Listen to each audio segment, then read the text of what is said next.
Let's talk about that. It's been a long time, I shouldn't have left you without a strong rhyme to step to. Think of how many week shows you slept through. Time's up, I'm sorry I kept you thinking of this. You keep repeating your miss the rhymes from the microphone solo with. So you sit by the radio, hand on the dial soon. As you hear it, pump up the volume. Dance with the speaker till you hear it blow. Then plug in a headphone, cause here it go. It's a four-letter word when it's heard to control your body to dance. So, dot text a tempo like a red alert. Reaches your reflex and let it work. When this is playing, you can't get stuck with the steps. So can say, and I'ma still come up with a gift to be swift. Follow the leader, the rhyme will go deaf with the record that was mixed a long time ago. It could be done, but only I could do it. For those that can dance and clap your hands to it. I start to think, and then I sink into the paper like I was ink. When I'm writing, I'm trapped in between the line. I escape when I finish the rhyme. I got soul, soul, soul.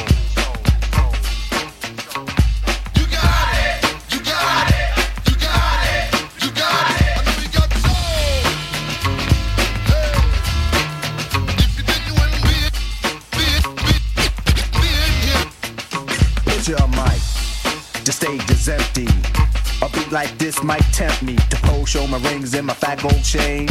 Grab the mic like I'm on Soul Train, but I wait, cause I master this. Let the others go first so the brothers don't miss. Eric B, break the sticks. You got it! Rockin' will begin when you make the mix. I'll experiment like a scientist. You wanna rhyme?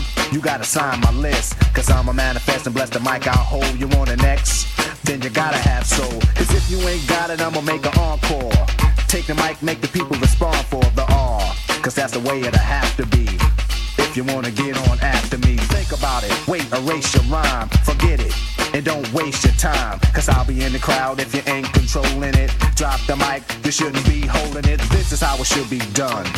This style is identical to none. Some try to make it sound like this, but you're getting me. So upset that I'm wet cause you're sweating me. I drip steam like a microphone theme. Ego to MC is my theme. I get hype when I hear drum roll. Rakim is on the mic, and you know I got soul. Soul. You got it. You got it.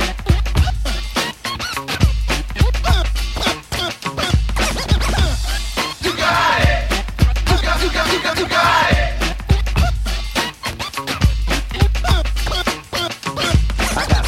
got it. Why I came to teach those who can't say my name. First of all, I'm the soloist, the soul controller. Rakim gets stronger as I get older. Constant elevation, cause expansion. I write my rhymes while I cool in my mansion. They put it on tape and in the city I test it.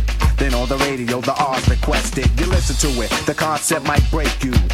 Cause almost anyone can relate to. Whoever's out of hand, I'ma give them handles. Light them up, blow them out like candles. Or should I just let them melt? To give them a hand so they can see how I felt.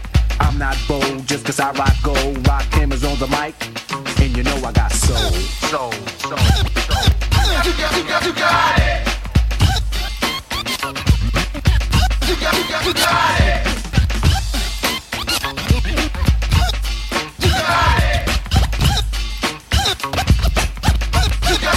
it. Now I'ma stop to see what you got.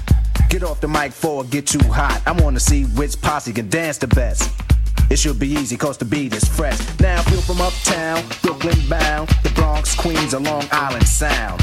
Even other states come right and exact. It ain't where you're from, it's where you're at. Since you came here, you have to show and prove. And do that dance until it don't move. That's all you need is soul, self-esteem, and release. The rest is up to you. Rakim or say peace.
That's why progressing street ghetto essence inside us, cause it provides us with the proper insight to guide us. Even though we know somehow we all gotta go, but as long as we leave and thieving, we'll be leaving with some kind of dough. So into that day we expire and turn to vapors. Me and my capers, I'll be somewhere stacking plenty papers, keeping it real, packing still getting high. Cause life's a bitch and then you die. Life's a bitch and then you die. That's why we get high, cause you never know when you're gonna go. Life's a bitch and then you die. That's why we puff lie, cause you never know when you're gonna go. Life's a bitch and then you die. That's why we get high, cause you never know when you're gonna go. Life's a bitch and then you die. That's why we puff lie.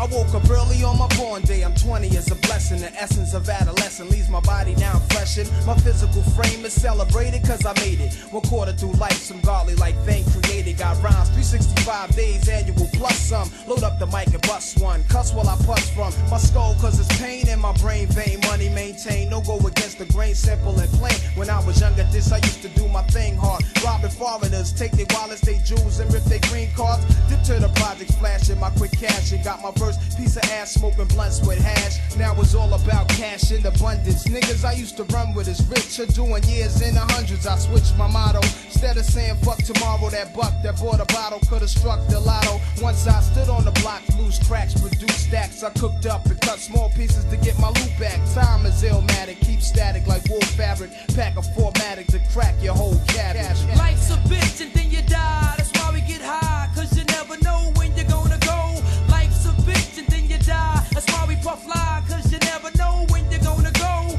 Life's a bitch and then you die. That's why we get high, cause you never know when you're gonna go. Life's a bitch and then you die. That's why we puff lie, cause you never know when you're gonna go. Life's a bitch and then you die.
Peace and Black Power family. It's your boy Psychopath and your girl Renee. Black at you. You know what I mean? With another RBG Pill show. You know what I'm saying? We here a little bit earlier today because we owe y'all because we didn't come on yesterday. But Renee's here and she's on time. Shout out to her. What's going on, Renee? How you doing today? For real? I'm giving you credit for being on time. Y'all, I'm abused, but okay, what's up? Nah, I'm here. What's good? What's good? Peace, everybody. Hey, y'all. Yeah, we here, you know what I'm saying? We're going to get it in and whatnot. But yeah, what's up? What's up? I'm here. I'm good. Yeah, we here, you know what I'm saying? There's a lot of stuff we really wanted to get off our chest for the last couple of days. You know, we really wanted to get deeper into detail about this whole reparations thing. You know, I glanced over it a little bit on my Wake and Bake bill, but I was kind of waiting for me and Renee to get together for us to really tackle this whole farce that was called HR 40. You know, people that, you know, a lot of the anti-ADOS people that was pro reparations. Because, you know, you got a lot of people that say they pro reparations, but they anti-ADOS, right? So, you know, we heard a lot of counter arguments from these people was we heard about the Cobra thing, you know, we heard about HR 40, you know, why HR 40, we should support that instead of ADOS and this, that, and the third, everything else. And yeah, if Juneteenth is any representation of what HR 40 is really all about, I think I'm cool on HR 40. Absolutely. I seen all I need to see when it comes to HR 40. Mm-hmm. HR 40 is a political stunt, right? It's a way to pacify Black Democrats. That's what this is. It's a way to pacify Negroes. Mm-hmm. Make it seem like they're serious about this reparations thing, right? Bringing motherfuckers up there like Danny Glover. Danny fucking Glover. That motherfucker looked like he was like 98. He was back during slavery. He looked like he was back then. Yeah, for real. He looked like he should be old reparations so, for real. That's what I was about to say. He really, hell yeah. Cut him his check, y'all. For real. Because motherfuckers are sitting up there like, you know, the anti-reparations motherfuckers be like, that wasn't y'all. Y'all not owe that money. Your ancestors owe that money. They not here anymore. Oh yeah? Danny Glover was right there on that fucking panel, motherfuckers, in that hearing. He's owed that money, motherfucker. Tell that shit to him. That motherfucker, God damn, Danny was on. God, he could barely read the script they gave him. They gave him a script to read. He could barely read that motherfucker. We know he's good at reading scripts. He's an actor. He's an actor, so he's good at reading scripts. But damn, he was struggling through this one. Fuck. Man. I was gonna say, you know what? Before we got too much into the topic at hand, because we're gonna be going in on it. I was gonna say a couple minute or two about the BET Awards that was last night, because there's a couple interesting things I just wanted to say real quick. We're gonna get back to the topic at hand, but if y'all have not listen, I'm not a regular BET watcher or anything like that, but I did, you know, check out the award. Not all of it, but a good portion of it. And I would say Mary J. Blige's tribute thing, that was cool. Little Kim, yeah, no comment. And she was my fave back in the day. But yeah, that's what's up. But y'all, I just want to throw in there the tribute to Nipsey Hussle. Oh yeah, and if y'all ain't seen Kirk Franklin's shirt, that's a whole nother thing. But I just want to say this real quick because the tribute to Nipsey Hussle, that was interesting. And I just want to throw out there that I feel like his mom was kind of exploited. I think it's some mental issues there. Of course, she lost her son. And there's some other things going on. So whenever y'all get a chance, if y'all seen it or come on, whatever, check that out. But I'm sorry, I just wanted to roll that in there. I meant to kind of open with that before we got in the topic, but we getting back, y'all. But yeah, sorry, go ahead. No, we good. I wanted to hear what you had to say about, the whole reparations hearing and everything else, give you a chance to touch on it. Yes. So, all right. So the whole reparations thing, to me, I totally agree with Psycho 100%. This is just something to pacify Negroes. And that's all it was. This is, what is it? How does the saying go? Talking loud, something signifying nothing. This was nothingness. That's exactly what this was. And to me, there will be nothing that comes from this. Now, some people would say that, that's being negative, or they would say, well, at least there was a hearing. But we need to have higher standards as a people, in my opinion. And this is how they know they can do things like this to pacify Black people. Because what so many Black people will say is, well, at least they had a hearing. Well, at least they talked about it, even though nothing will come of it. When are we going to be to the point where it's enough is enough? It's been enough conversations, and the whole HR 40 thing and all of that, which I've spoken on that, at length before on past shows. But, it's this whole idea of we have to study. We have to study how reparations can be done, or if it should be done. We have to do this study. These people know very well when it comes to money what to do. They can find the money to do any and everything else that they want to get done. They're able to put together, whether it was the Japanese funds going over to Israel, whatever it is. America has been able to come up with what they want to come up with when they want to come up with it when it comes to money. So this whole idea that we got to have all these talks, all these hearings, all these discussions, then we got to do this study on it. No, we don't. Cut the motherfucking check. They could put together a committee and board on this that would have all. Listen, the government has all the data. The government knows everything about everybody. You constantly hear people talking about that. Big Brother, and they take your DNA for this. They take your thumbprint for that. They use this, they use that. The government has compiled a database on every single last person up in this country, especially Black folk.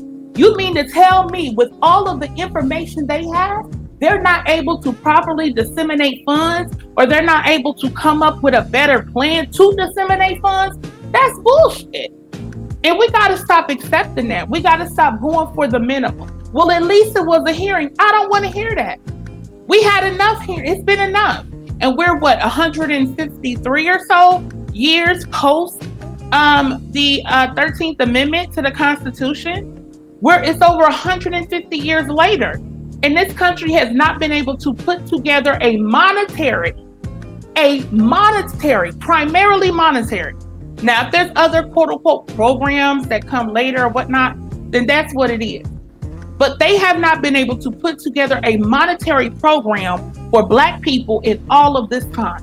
And now today, like I said, with all of the technology that is at their fingertips, technology you and I would never even know about. The government can't do better than that. Y'all can't do better than that than a hearing with some damn Danny Glover.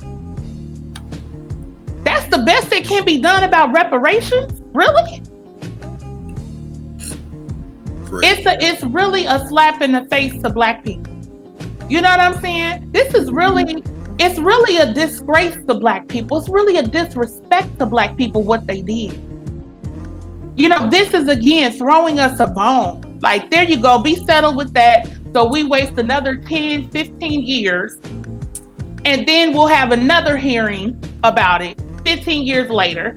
Then we'll do another hearing about it 15 years later. So I am not for this whole reparations debacle, this reparations ripoff that was happening. Because at this point, I don't think it needs to be any more hearings. Everyone knows what the legacy of slavery was. Everybody knows what a travesty, what an injustice that this was, and what it has done to Black people, whether people want to admit it or not. The most racist person that exists knows what the hell went down. And they know it was a travesty. They're not going to say that to that degree, but they know it. So all of the hearings, that's done. That's done. Where is the money? Show me the money. Cuba Gooding just went down not too long ago with his situation. We talked. Show me the money. I know that's right. Like, if you ain't talking money, you ain't talking nothing. What about all the motherfuckers up on there that was talking about, like, they was like these scary ass Negroes? They sitting up here like, yeah, we ain't asking for too much. We really, we don't even want to check. We want what they were saying, baby bonds and stupid shit. Yeah. Like, no, listen. Now I ain't saying that's it's stupid, but I'm just like, stop playing. We gonna stop playing. Like they was running and tucking tail whenever the word money came up. They would sweep that shit under the rug real quick. No, massa. We's not asking for no monies, massa. That's not what we asking for. Like what?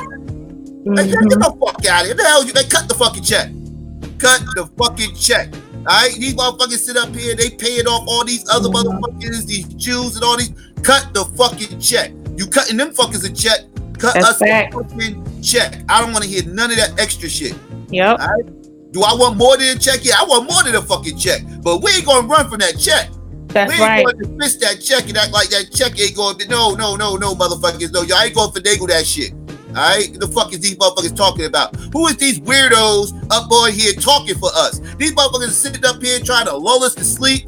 I heard God mention it so much. I thought I was in fucking Sunday church. I thought I was in Sunday church, straight trying to lull everybody to sleep, talking about some we God's children and God this and God that. We don't want no money because of God and all this. What the hell is you talking about? What? Listen, I ain't trying to hear none of that. What the hell you talking about? Shit, you don't speak for me. You don't speak for me. All right? You might speak for your ministries, but you don't speak for me. All right, go speak for them. Don't speak for me. I don't know what the fuck you talking about. The hell is y'all talking about up in here, man? And then they started mentioning Martin Luther King. Oh, you already know, family. You already know. Whenever they want Negroes to shut the fuck up, whenever I say this all the time, and Negroes don't, and white people and black people, they don't do nothing but prove me right every motherfucking time. The Martin Luther King shit is exactly what the fuck it is. It is the motherfucking stirring the teacup, trying to let you fuck out to lull your asses back to sleep, put you back in that sunken place, so your asses can be like, okay, massa, whatever you say, massa, you right, massa. It's about the content of the character, massa, and not the color of the skin. In fact, what is skin color? That's nothing but a social construct. That don't mean nothing, massa. Social constructs ain't bounce nothing, massa.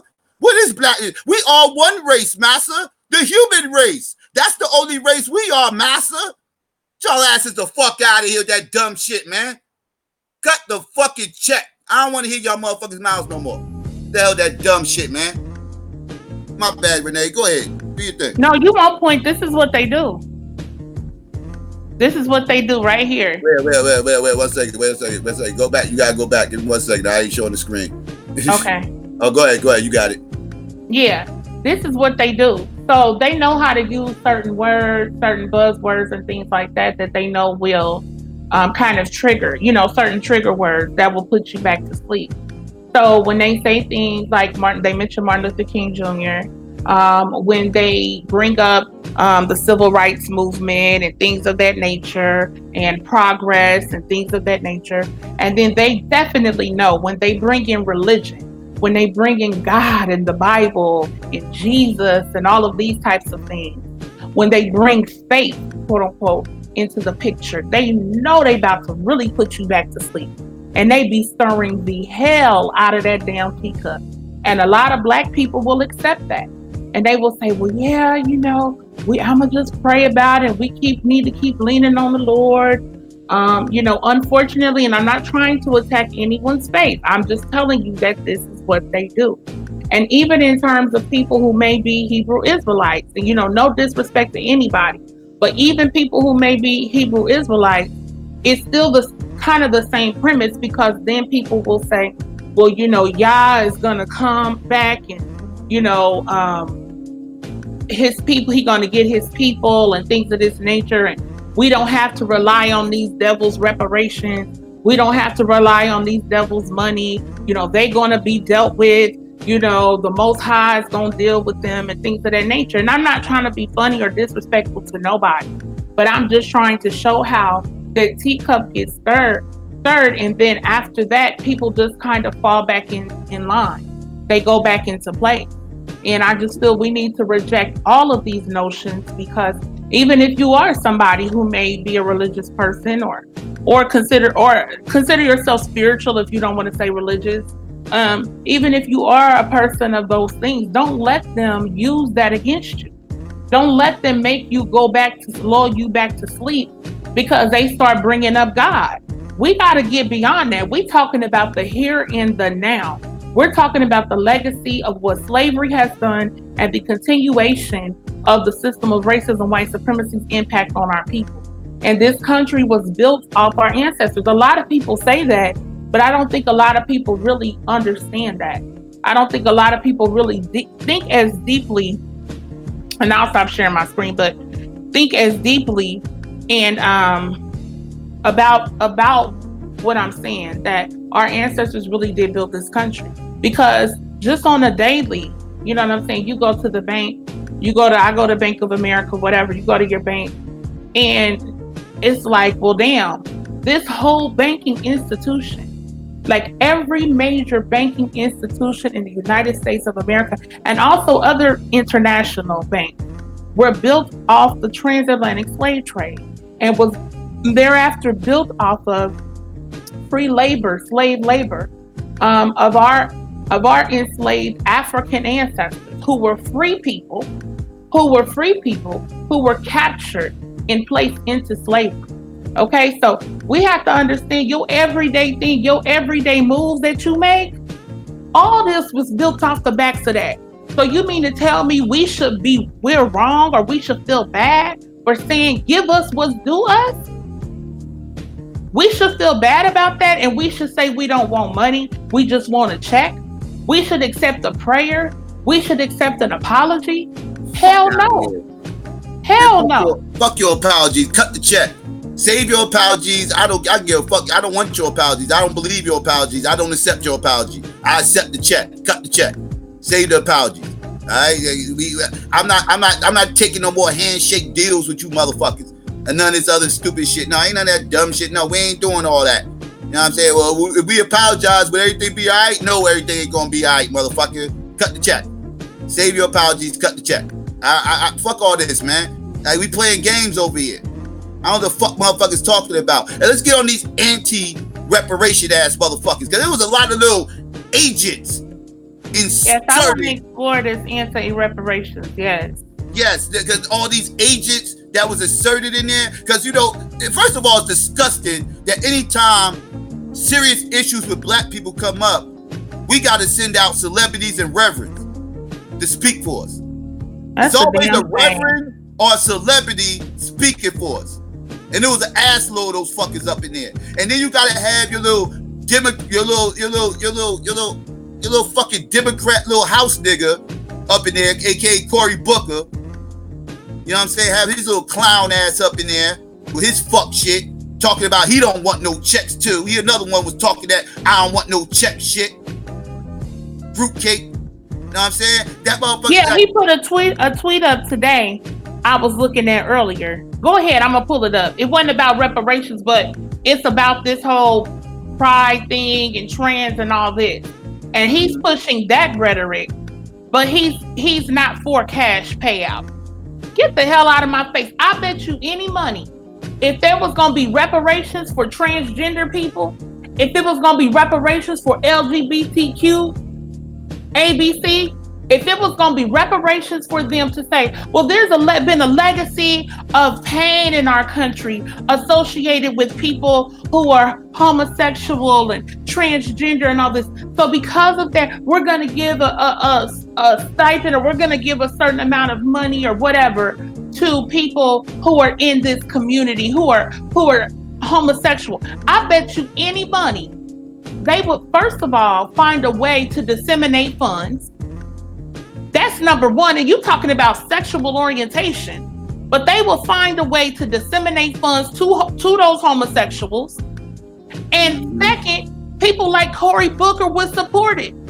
He wouldn't speak out against it. He would support it. He would say, oh, these people have been persecuted because of their choice of who they want to love and all of this kind of stuff. And it wouldn't have no problem with, I bet you any money. Facts. These motherfuckers. And you know, speaking of which, you know the gays are now trying to get reparations. Wow, I'm not surprised. No, I did not. Oh, but I'm not surprised. Oh, that's the new thing now. You know, the gays gotta do everything we do. Right. You know, because you know, gays is the new black. You know that, right? You know that's that whole SJW narrative. I had a debate on that about 4 years ago. Yeah, they've been setting this bullshit up for decades. You know what I'm saying? All this whole, you know, black people should understand our plight because, you know, we went through discrimination too.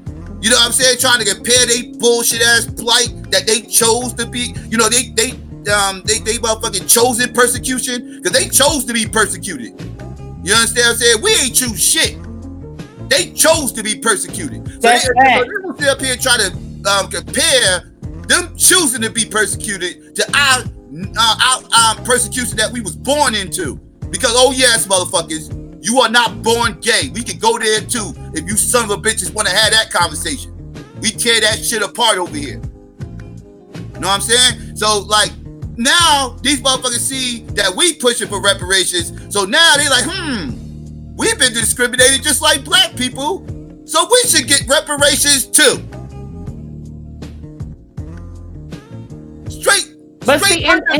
Straight undermining our motherfucking movement to try to get reparations for 100 years. Yep. And see what that would do though, I'm not surprised, and I'm gonna look up some stuff on that because I'm not surprised because what that would essentially do, if there was a real organized, legitimate push like we know these LGBT people can do in order for them to get reparations, to me what that would be is trying to derail black reparations, because then they know more people would be up in arms about it and they would just say, well, nobody should be getting reparations. They would rather say nobody because then the LGBT gonna compile on top of that. So see, that's another way to derail black reparations. That's another way to divert attention and to deflect. Or then to have people say, well, no, that's too much. You know, nobody should get it because then we have to give it to LGBT people because they have been successful to quite a degree in being able to intertwine their quote unquote fight, their quote unquote rights with black people's rights. Because a lot of our people have let them get away with that over time. They've let them, and sadly, it's been a lot of mainly black homosexual people who have allowed these white homosexuals to put homosexuality as a compounded issue with blackness as if they are interchangeable, as if they go through the same things, as if they are equal, and they are not. And this has been allowed to happen so much time, and because so many black people have been lax about speaking out about homosexuality, this has been allowed to happen. Because they feel like, I don't want to persecute nobody else because we've gone through pain. Instead of saying, hey, I'm not saying I hate anybody who's homosexual or whatever, but it is not equivalent to blackness, and I will not accept people trying to make it equivalent to blackness. That's what black folk as a unit should have been saying. There should have been across the board a response from us, even from black homosexuals. But that's not what's happened. So now, like Psycho said, you have people talking about, the homosexuals need to get reparations. And I'm not surprised by that. But that's just another ploy being used to derail the reparations movement because ADOS has been able to pick up some steam. Even though people say, oh, it's just a hashtag and all this other stuff. Listen, they know very well that in today's time, a hashtag can turn into something more. And they know very well that this October is the first conference for ADOS. So it ain't even been the conference yet, and it's already picked up a lot of steam and a lot of momentum. So they have to come up with different ways to derail blackness. And this is why a lot of us allow them to put this whole people of color. I hear black people saying this all the time. Well, women of color and people of color, what does that mean? What does that mean? Yes, at one period of time, we were called colored. But in today's age, when they say people of color, it means anti-black. It means anti-black because anytime anyone has the opportunity to hire somebody or do something, black people still gonna be on the bottom. So these other people of color will get chosen before you. The East Indian will be chosen before you. The Asian will be chosen before you. The whatever, Hispanic, Indian, whatever will be chosen before you. But you will allow them to do this people of color. People of color is equivalent to anti-black, period. So we have to be very clear and direct in what we're talking about for reparations. We have to be clear. We are talking about people who under the United States government are considered black, AKA African American. I'm not having no debate on black is a color, black ain't a color, black means pale, we Moors. No, we have to be concise with the language that has been established under this system, under this government, which means Negro, which means black, which means African American. That's who we're talking about deserves reparation. We got to be clear on that. Now, when the smoke, when whatever's said and done, we can come up with our whatever we want to come up with. But we have to be organized under a banner, people. I pass the mic. Exactly. And I wonder how many of these gays will run interference with this reparations shit. I wonder the gays are going to have as much interference ran with their reparations. That includes these gays that was up in this hearing running interference on our shit. We gonna get in that in a minute. You know what I'm saying? We gonna get deeper into that. But I wonder how many of these motherfuckers gonna run interference. And somebody asked a good question in the chat. How do we determine who's gay? How do we determine this? You know, what are we talking about here? They'll come up with something for that. See, people try to say, well, how they gonna determine who will get reparations as far as black people? Oh, trust me, if it was for LGBT, honey, they will come up with some way of, no, you have to register with your local office that's homosexual, and they have to decide, and then they'll put you in the system. Oh, honey, trust me. They will come up with it. They need to know you at your local gay bar or some shit like that. Like, what the hell is it? Like, how do you determine this shit? Like, what if gays get reparations? Shit. What if they say, every gay person getting $100,000? Is motherfuckers gonna start kissing dudes and is women gonna start kissing women just so they can get $100,000? That's a $100,000 kiss. Motherfuckers actually gonna be thinking about that shit. Like, what the hell are we talking about here? What are we talking about here? The fuck these motherfuckers getting reparations? The hell is for what? Reparations for what? I always ask these motherfuckers, what is this huge plight that you fuckers have? Y'all are the most protected class of motherfuckers in here outside the Jews, and there's the gays. The Jews and the gays are the two most protected classes of motherfuckers in this country right now. The two most protected. You can't say shit about either one of them. You can't say shit about none of them. These motherfuckers get up on here and talk about, we so discriminated. What the fuck is y'all talking about? Y'all got special rights, man. Get y'all little stupid asses out of here. Like, I don't even understand that shit, man. Don't even get me started, man. Listen, this is a good segue because, we had some things going on, this hearing, somebody's motherfucking, name is floating around a lot since these hearings. Somebody by the name of Coleman Cruz Hughes. Let me say that again. The motherfucker's name is Coleman Cruz Hughes, right? Because they kind of left the Cruz part out when he was in the reparations hearing. They just called him Coleman Hughes. They said, we gonna leave the Cruz out. Well, why'd you leave the Cruz out? Why do you leave the Cruz out? Because, he is also of Latino descent. You know, pretty much, you guessed it, another one of these half a niggas, we'll call them what the fuck they is, one of these half a niggas getting propped up at a fucking hearing about reparations to run interference about how he don't want nothing to do with reparations. He said he deemed it as insulting if they would give us reparations. He said if we was to get reparations, this half a nigga said he would be feeling like the government is opposing victimhood on him. He said if we get reparations, I don't know what he keeps saying we for, but for some reason, you know, again, you know, we're going to touch on this in a second. This motherfucker said if we, air quotations, was to get reparations, he would feel like the government is opposing victimhood on him and everybody else. And he said he don't feel like a victim.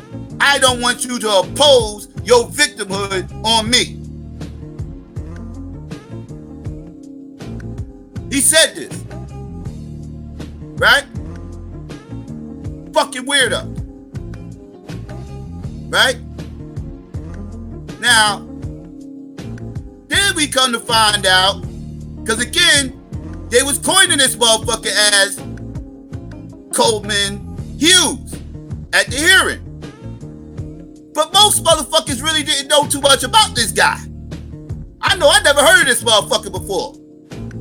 I just see some little half a nigga up on here running interference about reparations, and I'm immediately like digging in trying to figure out what the hell's up with this motherfucker, right? Like, who is he? Where did they get this agent from? Where did they find this motherfucking agent at? You know? So, not too long after the reparations shit, shout out to Tariq Nasheed. He went live and he unveiled something that I found to be very interesting. A conversation that this Coleman Hughes dude was having, I believe with a European, and the European asked him, if I'm mistaken, the European asked him about why is it that he's identifying as black and not Latino, right? The European asked him this. He said, why are you identifying as black and not Latino? And I'm gonna let y'all hear what his answer was. You're gonna hear his own words. This is what he had to say to that question. I think over time I started calling myself black rather than black, not consciously or intentionally, but it just happened. I think in retrospect, the reason I started doing that seems to me to be because there's much more to be gained in terms of social capital by calling yourself black. You're allowed to. Did y'all hear that? Tell me y'all just heard that. Let me read that up one more again for the motherfuckers in the back. I don't think they could hear it. It was music. You had the music playing. Oh, the music? Oh, they can't hear it because the music. Okay, I know what? I'll kill the music and we'll play it again. One more again. We'll play it one more again. My bad, family. It's kind of low. Kind of low. Give me 1 second. It's coming. Let's go. I found a clip of this dude where he's talking about. All right, wait up. Got the wrong. There we go. We come. All right, here we go. I started calling myself black rather than black, not consciously or intentionally, but it just happened. And I think in retrospect, the reason I started doing that seemed to me to be because there's much more to be in terms of social capital by calling yourself black. You're allowed to. That's his own. One more again, family. One more again. I started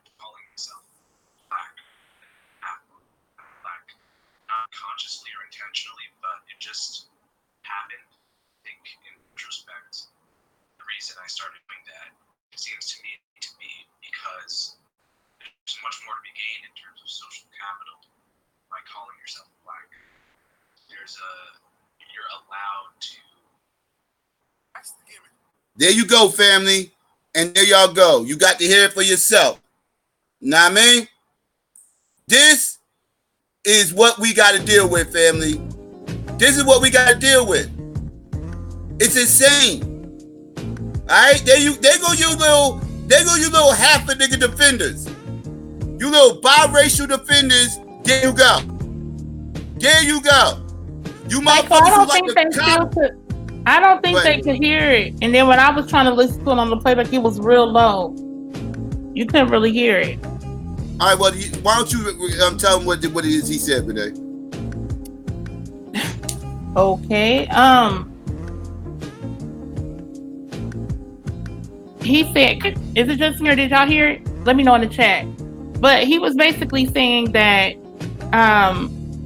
the reason he didn't represent himself, I guess, as Puerto Rican instead of Black was because there's more gain, there's more social capital to be gained if he references himself as being Black. That's what he said. And in terms of social capital, yeah, he said social capital.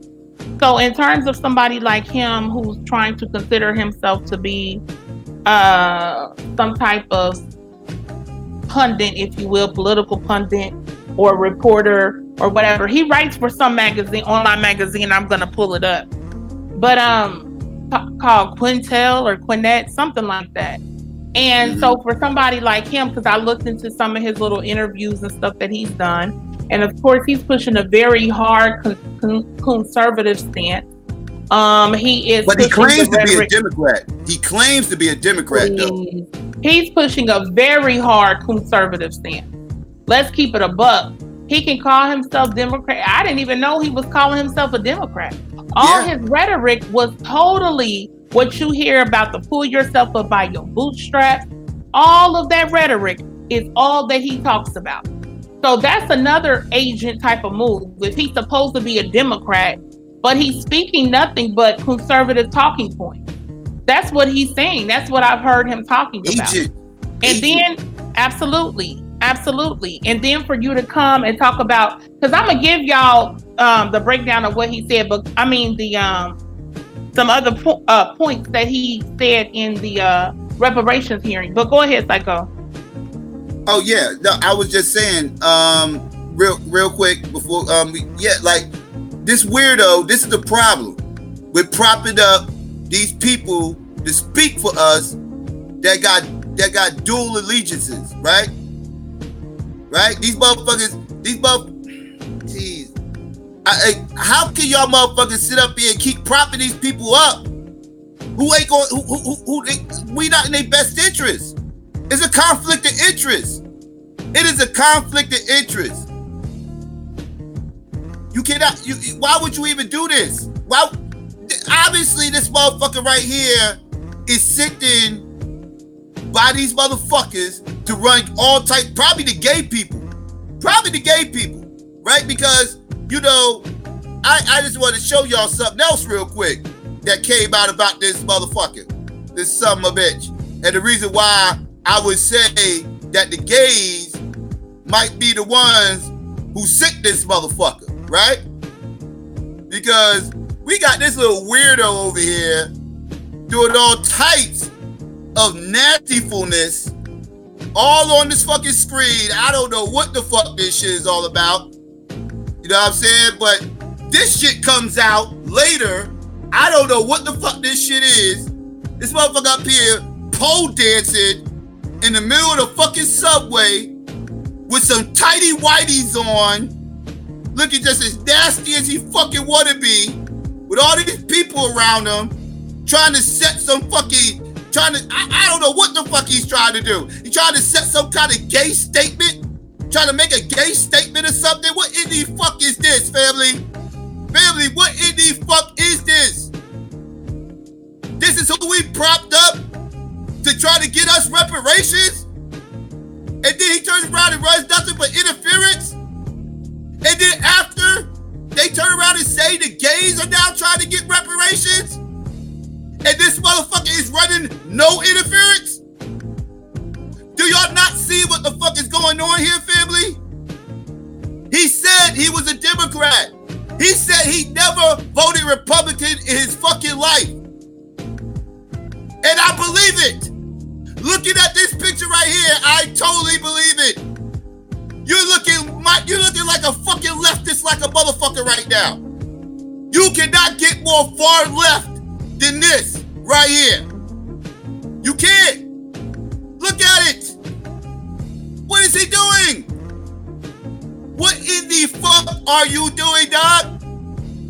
You a grown ass man, dog, with people all around you. What in the fuck? How is he not? What? This gotta be New York. I don't know. Where the fuck is this? I don't even care. It's disgusting. Let me get this shit off my fucking screen. This is horrible. What are we talking about here? What are we talking about here? This is the motherfucker right here who was just running interference? This is the half a nigga? That's what we speaking of black people? A half a nigga that's fully gay. He's full gay, but he's a half a nigga. And he's up here speaking against reparations. And we supposed to give a fuck. Tell me the part that I'm supposed to give a fuck. Let me know which part it is. This is ridiculous. This shit was a shit show. This was a complete shit show.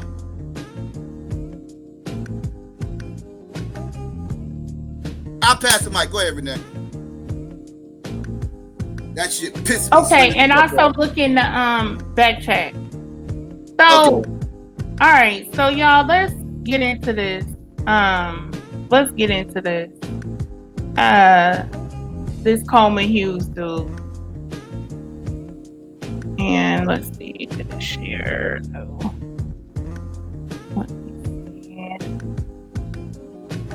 Okay, here we go. All right, so let's get into this Coleman Hughes dude and figure out. And by the way, I'm putting up on the screen. Let me show y'all. I'm gonna show y'all a few things, but first, this is the other thumbnail I made after I found out about all his little deeds or whatnot. And let me show you this picture I put on here. So this is gonna be the new thumbnail right here. I don't know if y'all can see it. And if you can see on his shirt, or I mean not on his shirt, but it's written down here. And excuse my French, because I really don't be saying this word, but you can see I am a pussy. Okay? This is what he has, and this is his picture. Now, let me show y'all what this is from.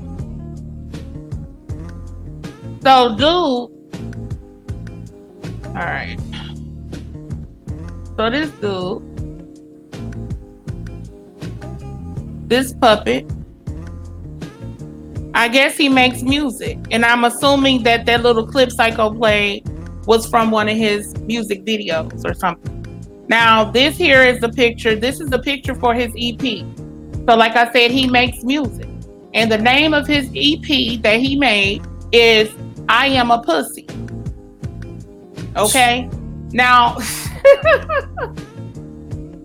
all right. Now, one of the songs on there is called Gay. Oh, the intro is called a gay ass intro. Okay? Now, this man clearly is a homosexual. Okay? All right, that's what he is. This man clearly came out of nowhere. Nobody don't know who the hell he is.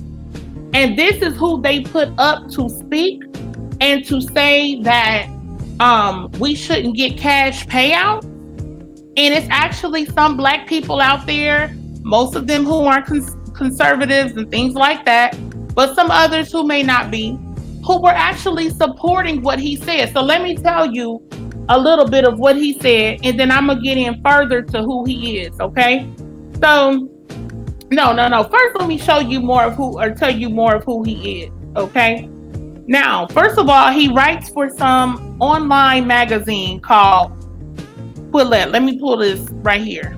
Now, if y'all can see, in the little blurb they have about from his Wikipedia, you see Coleman Cruz Hughes is an American student, writer, and columnist on issues of race at Quillette Online Magazine. He is best known, pay attention y'all, he is best known for speaking before a congressional House committee against reparations for slavery.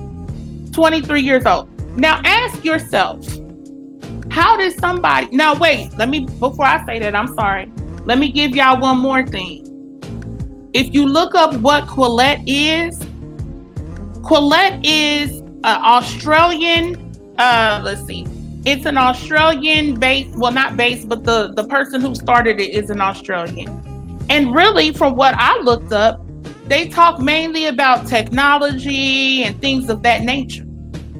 So how does somebody who works for that magazine and supposedly writes something on race, how does somebody like him, so young that nobody knows, who says I am a pussy, who puts out whatever his little EP, how does he make it to speak in front of Congress about reparations? Somebody explain to me that timeline. How does that happen? Will you have people up there like he's in the midst of people like Ta-Nehisi Coates? I'll be messing his name up, but y'all know what I'm saying. This brother, at least that brother, been grinding for a long time. He has a very long history of being a writer. He did a excellent breakdown on redlining for the Atlantic. He's done all kinds of things over the years. He has a whole career. He has a whole background that you can look into that he's done. And you mean to tell me this boy right here, he's in the room with the likes of people like this? He's allowed to get up and speak for black people, and you ain't done a motherfucking thing? And you got a damn thing, I am a pussy? And somebody puts you in front of Congress to speak for me? And to say that I should not get a cash payout? And then it comes out that you're using Blackness for social capital. So understand, these reparations hearings and all of this stuff is a farce. If this was something that was real and that was concrete, you would never have somebody like him be able to be put in a position to speak for us black people. And don't forget the one drop rule too. For the one drop rule, people wouldn't be able to use Blackness for social capital. That's fact. How do you have him in the same room with these people? Even though we don't, we're not looking fondly at them having these different reverends and stuff or what. At least they have a bio. At least they have a history. They have something established. At least that. And you mean to tell me this is not an agent? This is not somebody they propped up to go and put the talking points of the quote unquote right or the conservatives? Because the conservatives, I was looking into this stuff. I was reading the comments from these people, and all these white people was going him. Oh, we love him. Oh, that's right. Oh, he's excellent. He has a great future in front of him. Oh, he could be a great politician one day. Oh, we're looking at the young version of, what's the guy's name? Oh, goodness. Thomas Sowell. We're looking at the young version of Thomas Sowell. I mean, these white people lost their minds about this boy. They love this boy because he got up there and said what they wanted to be said, which is that black people don't deserve a motherfucking thing. Now, how in the hell did people like Tone and Yvette not get to be up there? If you can prop up this 23-year-old boy who writes for a fucking online magazine, a couple of articles, and they mainly deal with technology and stuff like that, and this boy is able to go sit in front of Congress? And Yvette, at least she's worked in politics. She's worked on Capitol Hill. She's worked under governors and other politicians in office. Antonio Moore is an attorney. He went to a very, damn near Ivy League institution. UCLA is not, but it's very highly recognized institution. He's an attorney. He's a professional. He's an educated man in their system. He has the numbers. He has the data. And those people were not allowed to speak in front of Congress, but he can. And we're supposed to take this as a serious hearing for Black people receiving reparations for the legacy of slavery. Are you out of your damn mind? You got to start looking, Black folk, we got to stop being so short-sighted. Some of us, not all of us, you know what I'm saying? Because a lot of Black folk caught on to this thing and a lot of Black folk ain't here for it. But we got to stop being, some of us have to stop being so short-sighted and look into some of these people who are speaking out. What affiliations do they have? What are they representing? And people may say, well, you know, why are y'all bringing up, let me go back to this picture. This is who's speaking for us, y'all. Y'all see that? This is who's speaking for us. So the reason why I'm pointing this out and the significance of him being homosexual in the midst of this, I didn't even go to the other part yet about the one drop rule, which is what Psycho brought up. I didn't even go into that part yet. But I just want to be clear on why I brought up him talking about he's a pussy and he's homosexual and all the stuff that he's done on that end. And Psycho played that little clip. Because, you know, we've talked about this at length about how the homosexual community can be co-opted, okay? And they can use Black people in that movement in order to subvert things in the Black community. They will use some of those people because, and the reason being is because some of them put their sexual orientation before their Blackness. So therefore, other groups of people are able to appeal to them. Besides, they get a check for it, they get a job, they get whatever they getting on the back end for doing these types of things. And so a lot of our, you know, and I'm not trying to denigrate everybody who's Black and who's LGBT, but understand how you can be used. Understand how you can be used when you prioritize your sexual orientation over your actual heritage, over your actual ancestry, over what you come from. You will put who you lay up with before that. And they know that. And they know you will. I had to give a quote from Brother Irritated Genie. And this was, you know, a lot of people may feel a type of way, but this is one of his quotes. I remember him saying this, and it always stuck with me. Homosexuals make the best Uncle Toms. Now, I know Uncle Tom, you know, is not necessarily the correct term because the book or whatever, but y'all know what he's saying. Okay, y'all know what he's saying. Homosexuals make the best Uncle Toms. They make the best coons. They make the best sellouts. And it's for the very reason of what I just said. It's not because they're homosexual. It's because they put that before their Blackness. So all you have to do is appeal to their homosexuality and tell them you accept them for who they are. And you were born this way. And there's nothing wrong with that. And that's right. And that's good. And it's exact. And hey, no, you're free. Be free. Be who you want to be. Live your truth. See, if you appeal to all of that to them, then they good. You can come at them with this other stuff so they can push against Black people, because remember, Black people are the enemy. They hate homosexuals. They're the ones who's homophobic. So if they appeal to their sexuality, then forget Blackness. Hell yeah, I go against these niggas. So understand, if anybody listening in that particular community, understand how you can be played and used, and you knock your own self out the box because you hung up on wanting people to accept who you lay up with, instead of understanding you Black before you anything. When you was in your mama's womb, you was Black before you did whatever the situation. You was black first. And always will be. People have changed their sexual orientation. Whether people want to believe that or not or whatever, I don't know. But people say, well, I used to do this, I don't know more. But you can't change being black. Michael Jackson did all that stuff, but his DNA, if he would have really had children, was still black. Facts. So instead of going with that, leading with black, you lead with who you lay with. You lead with a damn rainbow. And on top of that, we're in quote unquote Pride Month.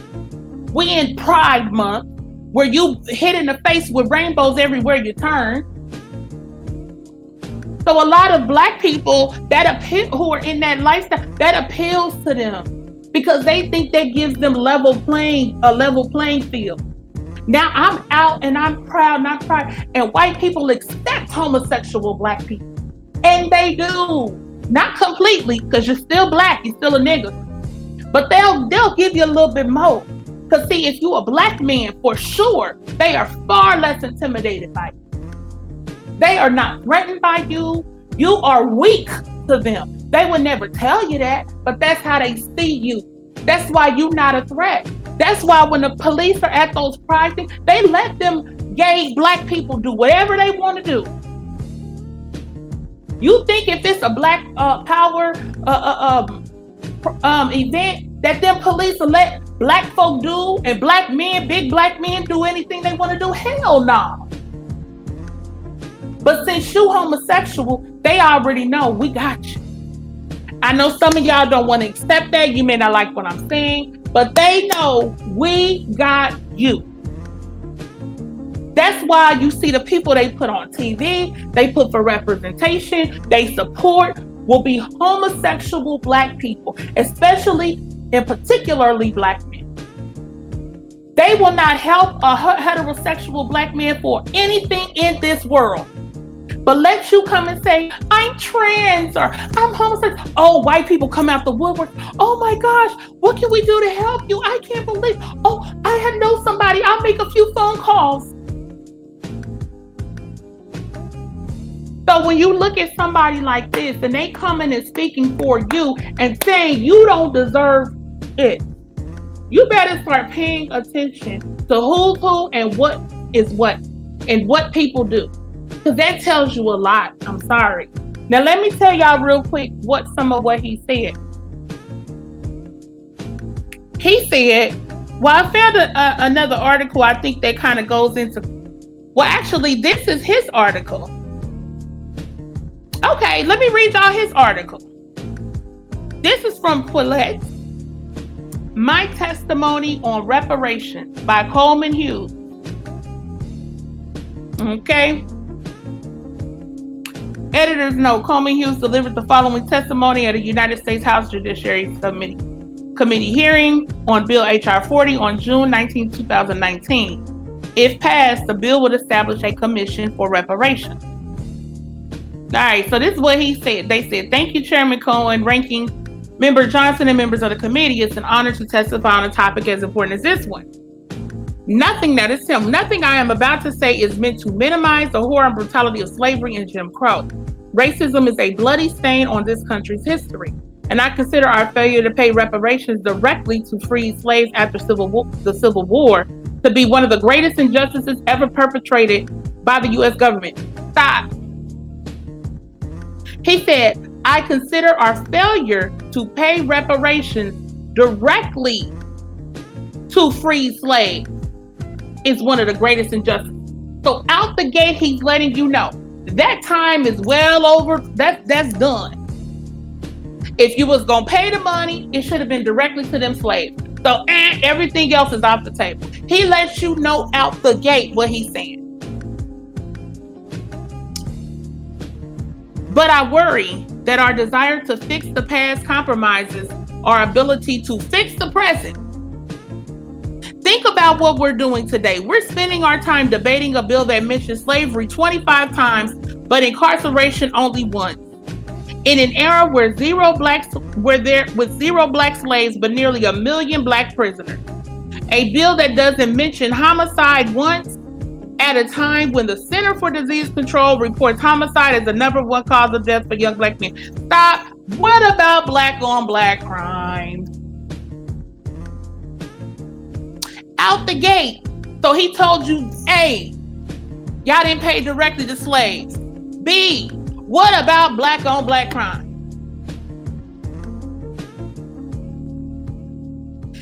Another one,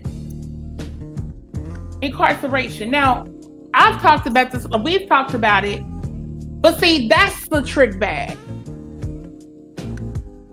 Overwhelmingly, even I think it's like 800-some thousand, or it's under 1 million black people that's incarcerated. Now, that is a horrible travesty. We here for it. We speak on it. We understand the injustices. We speak on what the legacy of the war on drugs and all of those things. We talk about that all the time. But that's also a trick bag, because what about the other 46 million black people? What about us? What about all the black people that's not in prison? See, that's a trick bag for you. See, that's to feed into that thing of black people are nothing but criminals, and get you to deflect away from 46 something other million black people who are out here suffering. And we just supposed to say, oh, because they're trying to do something with the criminal justice system, that suffices for black people. Bullshit. Let me go on. Okay. A bill that doesn't mention homicide once, at a time when the Centers for Disease Control reports homicide as the number one cause of death for young black men. Okay. So again, what about black on black crime? I'm not saying that acknowledging history doesn't matter. It does. I'm saying there's a difference between acknowledging history and allowing history to distract us from the problems we face today. All right, I'm just gonna read a little bit more, and then I'm gonna tell y'all the little cliff notes. All right, let me skip around a little bit here.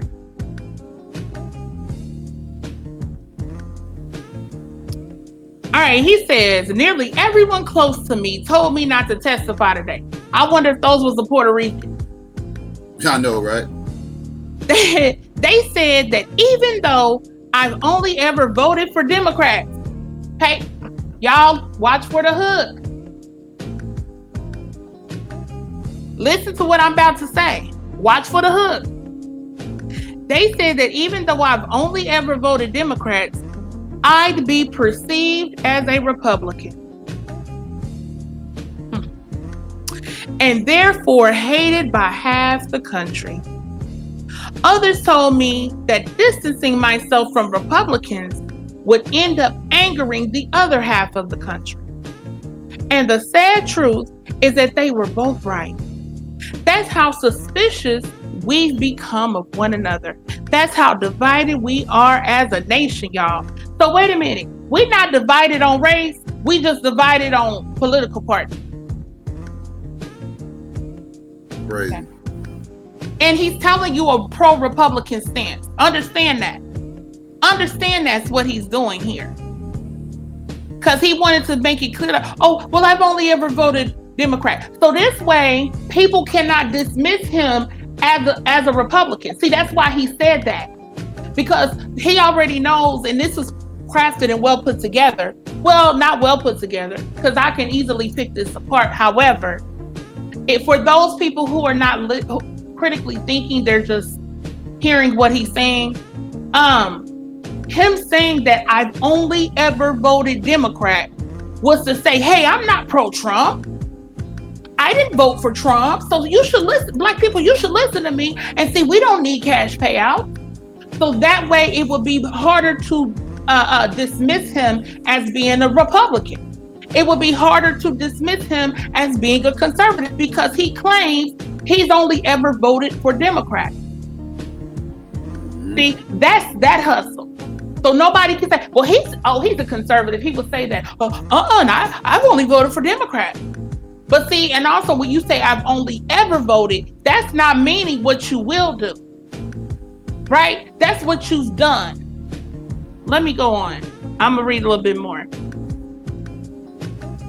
If we were to pay reparations today, we would only divide the country further.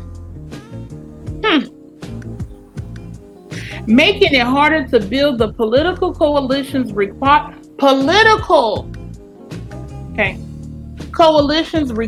to solve the problems facing Black people today. We would insult many Black Americans by putting a price on the suffering of their ancestors.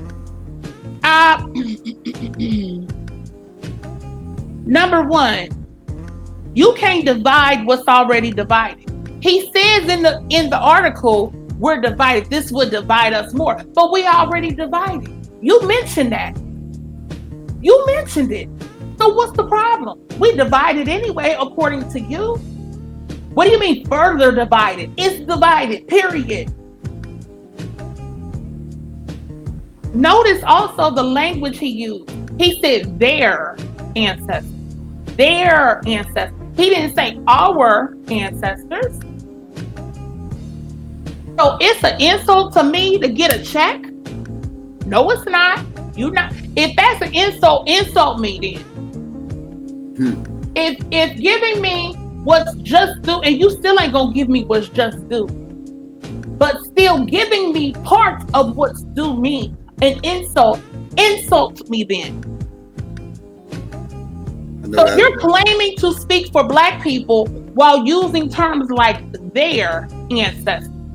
So you're also making sure in what you're saying that you are separating yourself from Black people while speaking for Black people.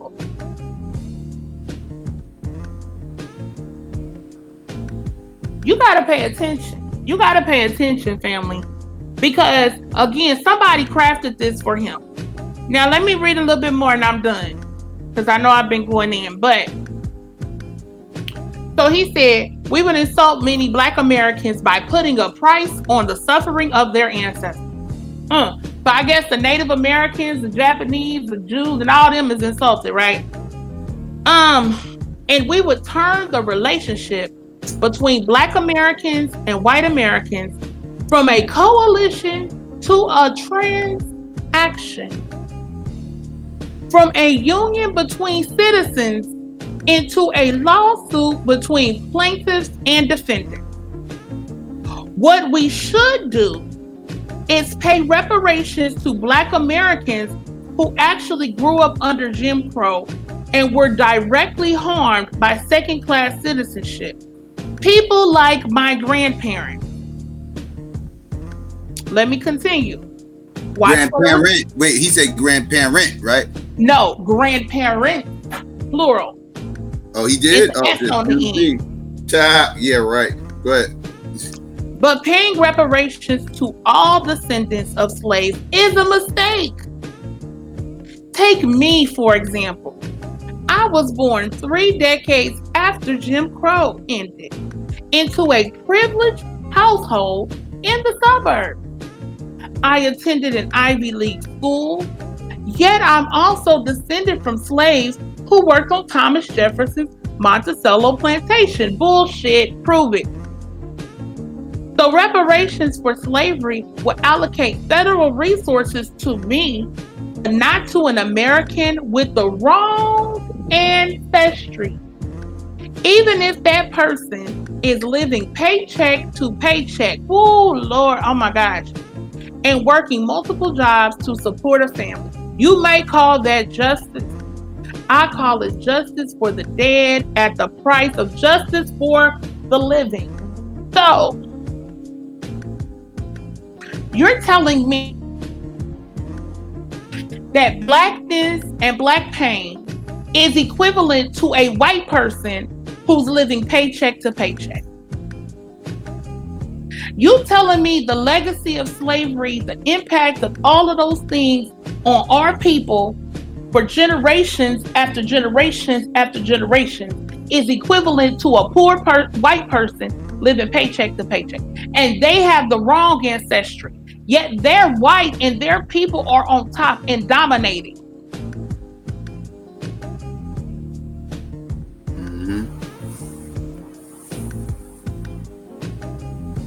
this is what's being said, y'all, and I hope people really understand that. This is what's being said, that our plight is equivalent to a white person who's living paycheck to paycheck. And that if they can't get reparations, we should. Disgusting. Disgusting. I heard so much disgusting shit throughout the course of that hearing, it made my head hurt. My head was about to explode. It was a whole other coon up on there that was going. It was like about 3 or 4 of them up on there going crazy, and it was a bunch of coons and diet pro blacks up there, and Danny Glover. Yep. Danny Glover and a bunch of coons and a bunch of diet pro black motherfuckers. Do you have my image? I believe so. You know what? Okay. But y'all, this is really disgusting. And he's talking about the privilege he was born into. So then, what about all the millions of black people who did not come up in a privileged suburban household, who did not attend an Ivy League institution? You supposed to be representative of black people economically? This is somebody clearly who does not know the numbers, he knows the numbers, he knows the data. Who am I kidding? He's reading a script, he was propped up, he was put in that position. Yep. And because he was an Ivy Leaguer and all this stuff, these people have access to him. Mm-hmm. That's how you got to be in front of Congress. They groom these biracials.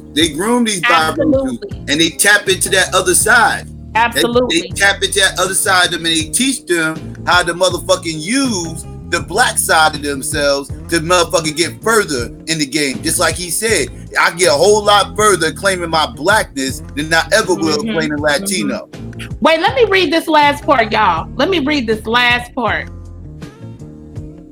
Psycho, this is correct. Just let me read this last part. I understand that reparations are about what people are owed, regardless of how well they're doing. No, you don't, because you use yourself as an example. But anyway, but the people who were owed for slavery are no longer here, and we're not entitled to collect their debts. But the white people are entitled to benefit from the wealth, right?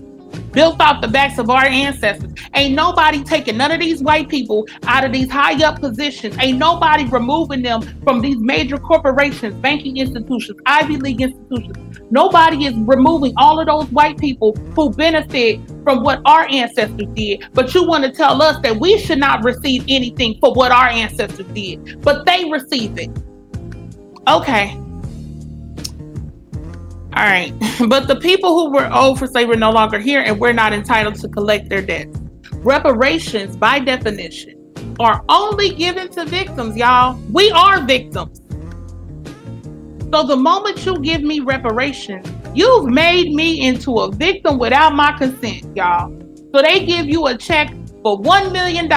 They done made you into a victim. But they giving you a check for $1 million because of what your ancestors did to build a multi-trillion dollar country. And they giving you $1 million. And now you think, oh, now I'm a victim. No, we already victims. You too late. So the moment you give me reparations, you've made me into a victim without my consent. Not just that, you've made 1/3 of Black Americans who consistently poll against reparations into victims without their consent. 1/3, y'all. 1/3. What about the other 2/3? Supposedly, and this is some farce number he made up or some fake poll, I'm sure. Who consistently poll against reparations into victims without their consent. And Black Americans have fought too long for the right to defend themselves. Notice how he's still speaking in third person. He's not, not third person. Well, yeah, he's not speaking as part of the group. Okay. He's not, but I just wanted to point that out. Who have fought too long for the right to define themselves to be spoken for in such a condescending manner, y'all. This is condescending. The question is not, this is the last part. The question is not what America owes me by virtue of my ancestry. The question is what all Americans owe each other by virtue of being citizens of the same nation. And the obligation of citizenship is not transactional. It's not contingent on ancestry. It never expired, and it can't be paid off. For all these reasons, Bill H.R. 40 is a moral and political mistake. Thank you.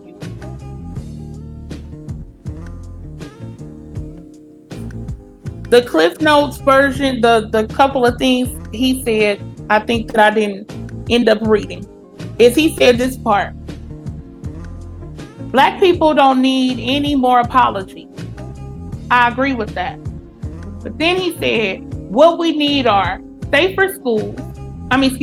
What we need are safer neighborhoods, better schools, a less punitive criminal justice system, affordable health care. And he said this: none of these things can be achieved through reparations for slavery.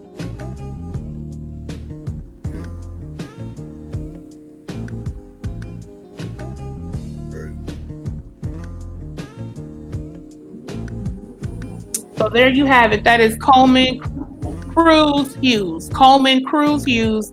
Go check out his EP on Tidal called I Am a Pussy. Okay? Go cop that, y'all. Go cop that. Go bump that. The first track on there is called Gay Ass Intro. So go cop that again. It's called I Am a Pussy.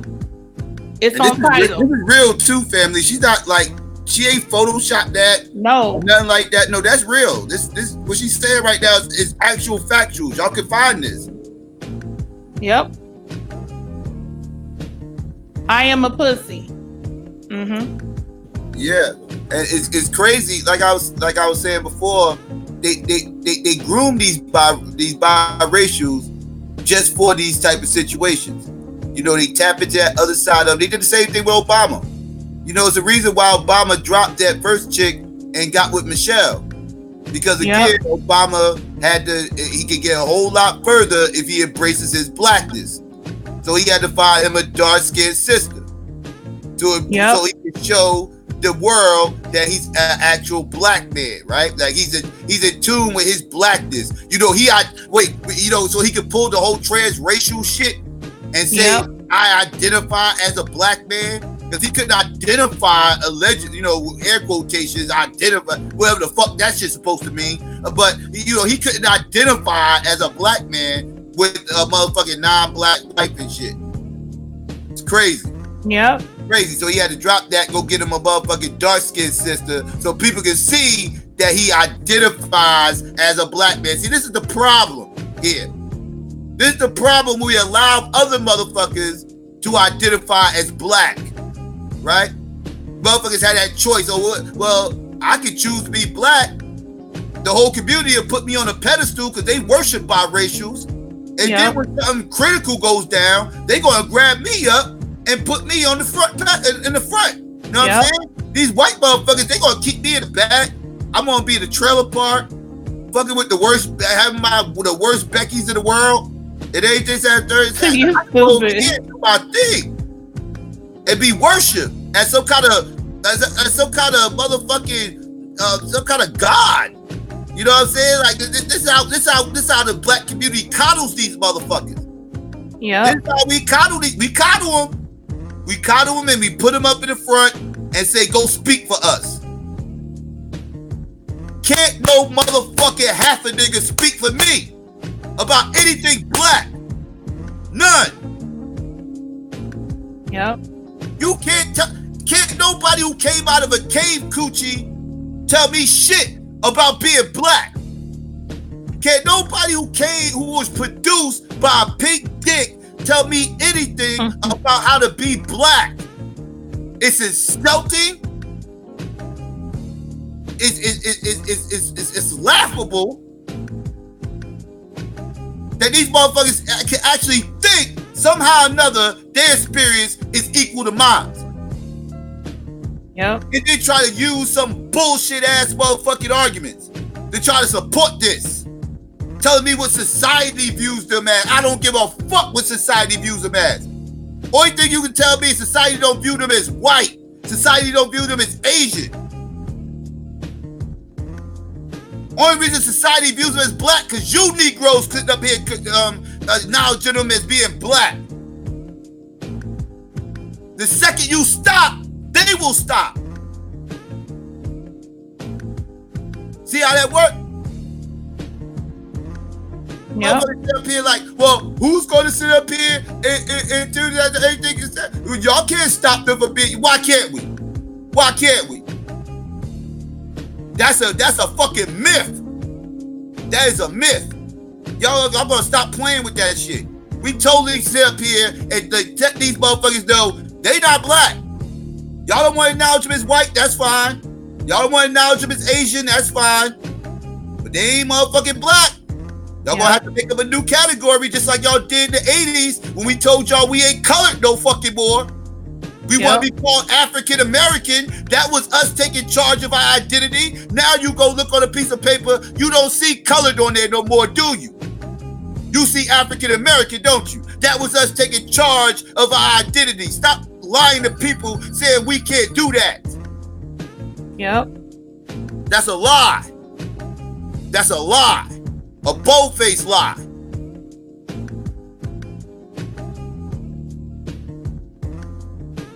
You understand? This is why us identifying ourselves is important. Yeah. I want to see no more half the niggas up here trying to speak for me. Look around on YouTube, all I see is a bunch of half of niggas losing their fucking mind talking shit about black people, and they feel like they can because motherfuckers calling them black. Mm-hmm. Letting these racist ass half of niggas run around here embracing they cracker side, these half of crackers running around here embracing they cracker side, want to sit up here and pop it off about black people and monetizing it. And monetizing it. And dumb Negroes is co-signing that shit. What was that motherfucker name last night we was fucking with? That motherfucker. Black Bigot. Black Bigot. Yeah, some motherfucker called himself the Black Bigot. This motherfucker is the biracial bigot. He got mad. He's the biracial bigot. That's what the fuck he is. He got mad as hell. Cause Psycho was in there crashing on black people all day long with his half a crack ass. Psycho was in there, taking shots at him. And so then I came in there and I was like, I said, why do you call yourself the black bigot instead of the biracial bigot? I said, black people have two parents and biracial people have one black parent, but they have another non-black parent. I said, so wouldn't that be more accurate to say biracial bigot? He was pissed. He was pissed at that comment. And he read out, this is legit. Part 2, he was talking his little, and he was mad. He was mad. Yeah, so but he's like, and what did he tell me? He said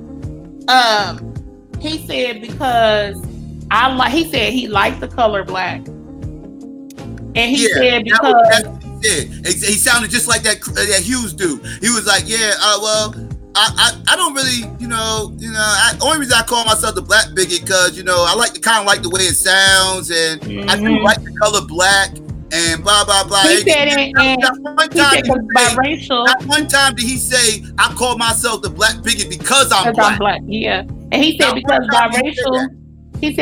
biracial kind of sounds like a mud. So I like saying black. This is what I'm talking about. But y'all want to leave it up to these motherfuckers. And you got people in his thing in there with Confederate flag things and all these racist ass white people that support his channel because he is a quote unquote black person who's speaking their language. He's saying all the things that they want to hear. He's denigrating black people. He's uplifting white people. He's pro-Trump. All of these things that you can think of that the average white person, average racist white person would support is what he supports and what he talks about. So they can hide behind him because he's quote unquote black, right? And this dude looks like a straight up white dude. Like, let's be clear. He's not even like a Jordan Peele looking dude to be saying black bigot. Like, he looked white for real. He looked white than a motherfucker. He looked like he could be Italian or like somebody. I wouldn't even know he had black. I wouldn't even know he had black in him if he ain't say it. Right. That mother, nothing black about him. Nothing. Mm-hmm. Nothing. It's disgusting. Mm-hmm. It's disgusting. Mm-hmm. And then I look around. I was at another fucking biracial motherfucker. I forgot this motherfucking name. There's some motherfucker. I don't even know. I don't even remember what the fuck his name was. To be honest with you, I don't want to remember it because this motherfucker. I was disgusted. Went over this motherfucking channel, see what the fuck this motherfucker was talking about. This motherfucker up in here going ham and everything else. I'm looking at this motherfucker like, damn, bruh. You don't even look black, to be honest with you. And sure enough, motherfuckers in the chat was calling this motherfucker out. Come to find out he wasn't black. Another half a cracker. Another half a cracker. You know what I'm saying? This shit is crazy. Y'all these motherfuckers up on here, just at a third, popping off, calling themselves black, and your motherfuckers letting them get away with it. Stop calling these fuckers coons, too. Yeah. Stop insulting the coons by calling these half a crackers coons. You're insulting the coons. You are diminishing the word coon when you fuckers do that. Yep. Call these half a crackers what the fuck they are. Them fuckers are racist. Just like the half of their family is. Just like the other half of their fucking family, they are racist. They are embracing their racist side. Stop calling them coons. Yep. Every time you call them a coon, you are acknowledging that they're black. Every time you call them a coon, you calling them black. Stop that shit. Every time you call them a coon, you are... I got an echo back there. Yeah. No, that was my phone. My bad. Every time. Stop it. They're racist. Call them what the fuck they are. You know, and this is the thing, you know, we've explained this so many times, but I'm not going all the way into all that. But, you know, the thing is, ain't nothing wrong with being biracial. I want to make that clear because nobody chose their parents. But if you're that, then claim that. You know what I'm saying? Claim what you are. That don't mean you can't have an understanding of what's going on to black people and stuff like that. But you should not be speaking for black people, period. That's just how I feel about it. And see, this is something that I've noticed a lot. Is that a lot of black folk pick and choose what biracials they accept and who they don't as black. So they'll pick certain people who are mixed and say and accept them as black, and then they'll take other people who are mixed and say, oh, they mixed or whatever, and then they won't label those people as black. And I think that's something we have to get away from because we are still leaving the door open for people like this Coleman Cruz Hughes dude, who clearly said, no, we're not putting this in his mouth. We didn't lie on him. He said himself that he is Puerto Rican. We all know, we talked about this a million times. Puerto Rican is not a race. Puerto Rican is a nationality.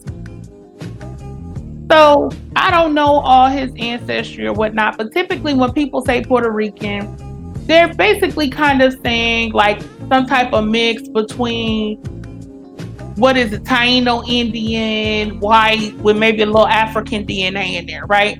Right. So people usually are making that type of reference when they say Puerto Rican. But Puerto Rican is a nationality. Puerto Rico is a country. It is not a race. Okay? Brazil is a country. It's not a race. All these places people talk about, oh, they Brazilian, oh, they Puerto Rican, they Dominican. Those are countries. Those are not races of people. You can be one of those as a nationality, but that's it. So it basically kind of means a mixed race heritage in a lot of ways, but they typically go more on the side of having more whiteness or more Indian or whatever in them and less black. Like the African blood is more so minimized when a lot of people say Dominican and stuff like that. So going along with that, him saying he's Puerto Rican is saying he's mixed. Okay? That's not saying he's black. He's saying he's mixed. Now, he said it's more social capital in saying he's black.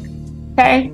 So that lets you know right there that this is somebody who's using blackness for his own personal gain. He's using blackness for his own profit, because then that allows him to do things like he did in the reparations hearing. That allows him then to go in those spaces, but to push the rhetoric of the, to push the white supremacist rhetoric, to push the pull yourself up by your bootstrap rhetoric, to push the black people don't deserve reparations, none of these black people today were slaves. That allows him to be quote unquote black and push a white agenda and push white talking points. And that way people can't say, oh, you're racist, because after all, he's a black man, right? So he's just a black man with a different view, but we can't call him racist. So when you allow this, you allow those type of people to do the bidding of white supremacy under the guise of being black. That's why we have to be clear on who is speaking for us, who's speaking for you.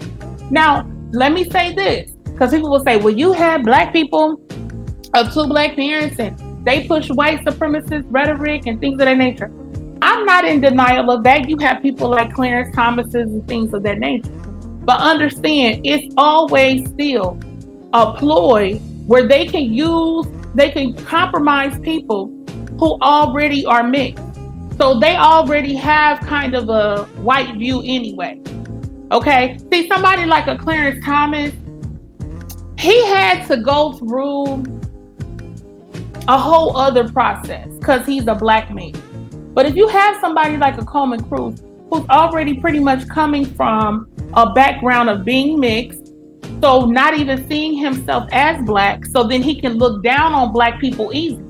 See, it's easier to look down on black people when you're not black, because you already have that view. So they can take that, they can co-opt that, they can use him, push their message, and can't nobody say nothing because he's a black man saying it. Can't nobody say nothing about it. So this is what's going on, y'all.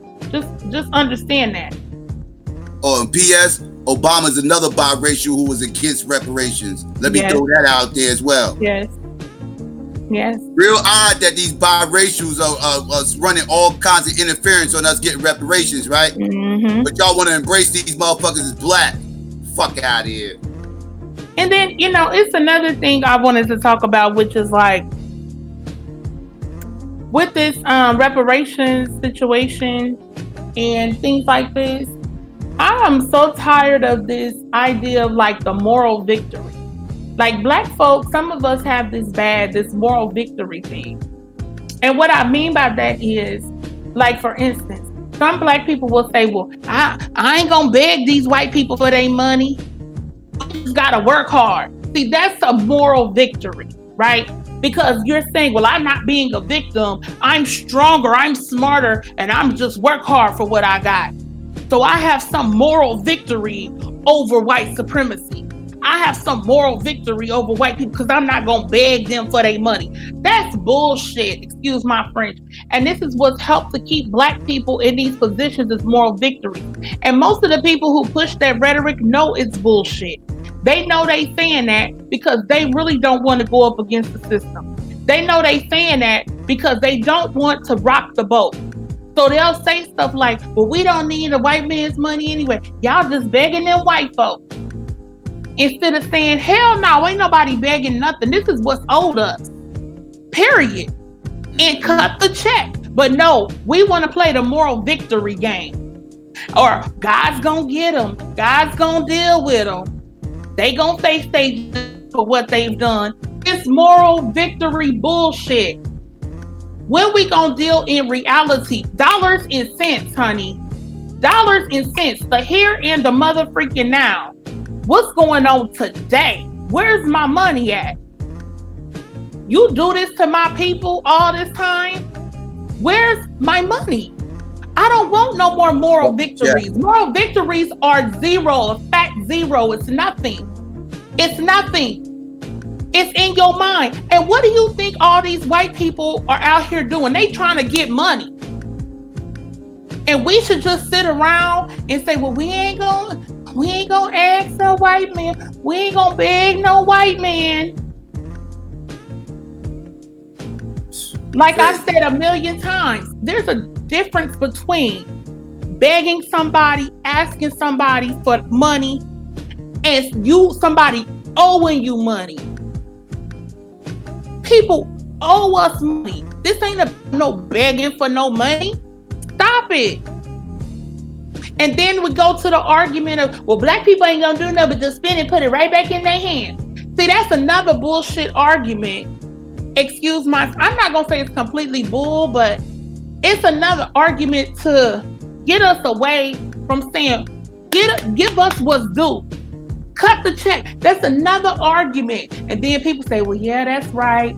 No. What the f- do you mean? Like, people have such a negative view overall of black people. Like, why do so many people, I can't never figure this out. Why do so many black people think that they are the only decent black person? Like, black people ain't gonna do nothing but do X, Y, Z. Well, are you gonna do that? Well, no, because I'm gonna do this and that, and I'm gonna put money for my kids. Well, a whole bunch of other millions of black people gonna do the same thing. Mm-hmm. Are some people gonna go out and get this and that? Yeah, they are, but guess what? It's their money. If we're getting reparations for what our ancestors did, we're all entitled. And you shouldn't be counting how somebody else is gonna spend their reparations. Now, would it be good for us to put together financial literacy, to put together, compiling money to do certain things or organizing certain things around that? That would be great. But to somehow make some blanket statement that black people should not receive reparations because they gonna go buy Jordans and weave and this and that is a bullshit argument. It's bull. And to me, it's just another excuse to get around from addressing who we really need to address. Instead, what people do is throw black people under the bus. They dog black people.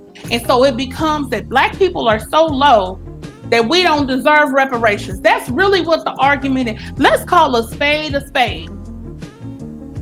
The real answer has nothing to do with none of us was enslaved and all of that crap. The real answer is black people don't deserve a damn dime. That's what it is. Mm-hmm. Period. We don't deserve shit because we ain't shit. And this is how a lot of people feel. And they just don't want to put it out there. And I'm sorry, I have to be blunt on this topic because you just have to be. Like, that's just, it is what it is. People feel like we don't deserve nothing. We ain't nothing. We trash. People say that we should burn the whole community. I've seen people say all black people just burn the whole community. We just all need to go. This is how some black people feel. And they out here speaking this. Yeah. It's disgusting. Just to watch, like I said, I'm having a hard time finding biracials who support reparations. Like I seen a few, but I'm seeing way more biracials saying no to reparations than I am seeing that support it. And I don't think that's by accident. Again, these dual allegiances, this conflict of interest is a problem. We got, people think we be tripping over here and we be bugging and we chasing boogeymans and all this other stuff, but how much evidence do y'all fuckers need? How much evidence do we all need? We show y'all evidence after evidence after evidence that all this shit is problematic. This one drop rule is so much deeper than just, attacking swirlers and all this other, whatever y'all be bitching about. This shit is deep, man. This shit is real deep. This is about legacy. Yep. It's about, look what it's doing to the reparations shit. Look what it's doing to the whole reparations argument. The whole waters is muddy because of all this fuck shit going on. Now people want to talk about just tracing back the ancestry now is all crazy. And then you got these motherfuckers coming up on here with this mixed ancestry, running all kinds of interference. We propping them up. Where did he come from? Where did this dude come from? Like somebody said in the chat earlier, that's real. This motherfucker 23 years old. What did he voted once? I said that earlier. That. Okay, you said it. I missed it. Okay, my bad. Yeah, this motherfucker voted one time. Talking about he voted. All he did was vote Democrat. Motherfucker, you voted one time. That means you voted for Hillary. Okay, whatever. You voted for gay laws. All that's telling me gay first. That's all that's telling me is you gay first, you ain't black first. Just like most gay motherfuckers. Mm-hmm. Most gay black motherfuckers are gay first, they are not black first. Because they don't want to give up their pink dick. That's I mean, what it is. They don't want to give up the pink coochie. The little gay girl. They don't want to give up the pink coochie. So they gay first. That's what it really is. But look at this. I'm gonna show y'all this real quick.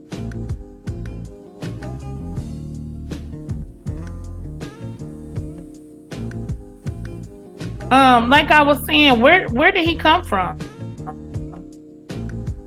So this is the online magazine that he writes for or whatever. Now this magazine though is mainly about science and tech, but features science, tech, politics review. You go to their about. What is Quillette? Quillette is a platform for free thought. We respect ideas, even dangerous ones. We also believe that free expression and the free exchange of ideas help human societies flourish and progress. Quillette aims to provide a platform for this exchange. Okay, you got Claire Lehman, who's editor-in-chief. She said, I founded Quillette in 2015. So mind you, y'all, we in 2019. So this online magazine has been around for 4 years. Okay. I founded Quillette in 2015, dropping out of a master's program for forensic psychology. Prior to embarking on my postgraduate studies, I had worked, whatever, I guess you click on the thing.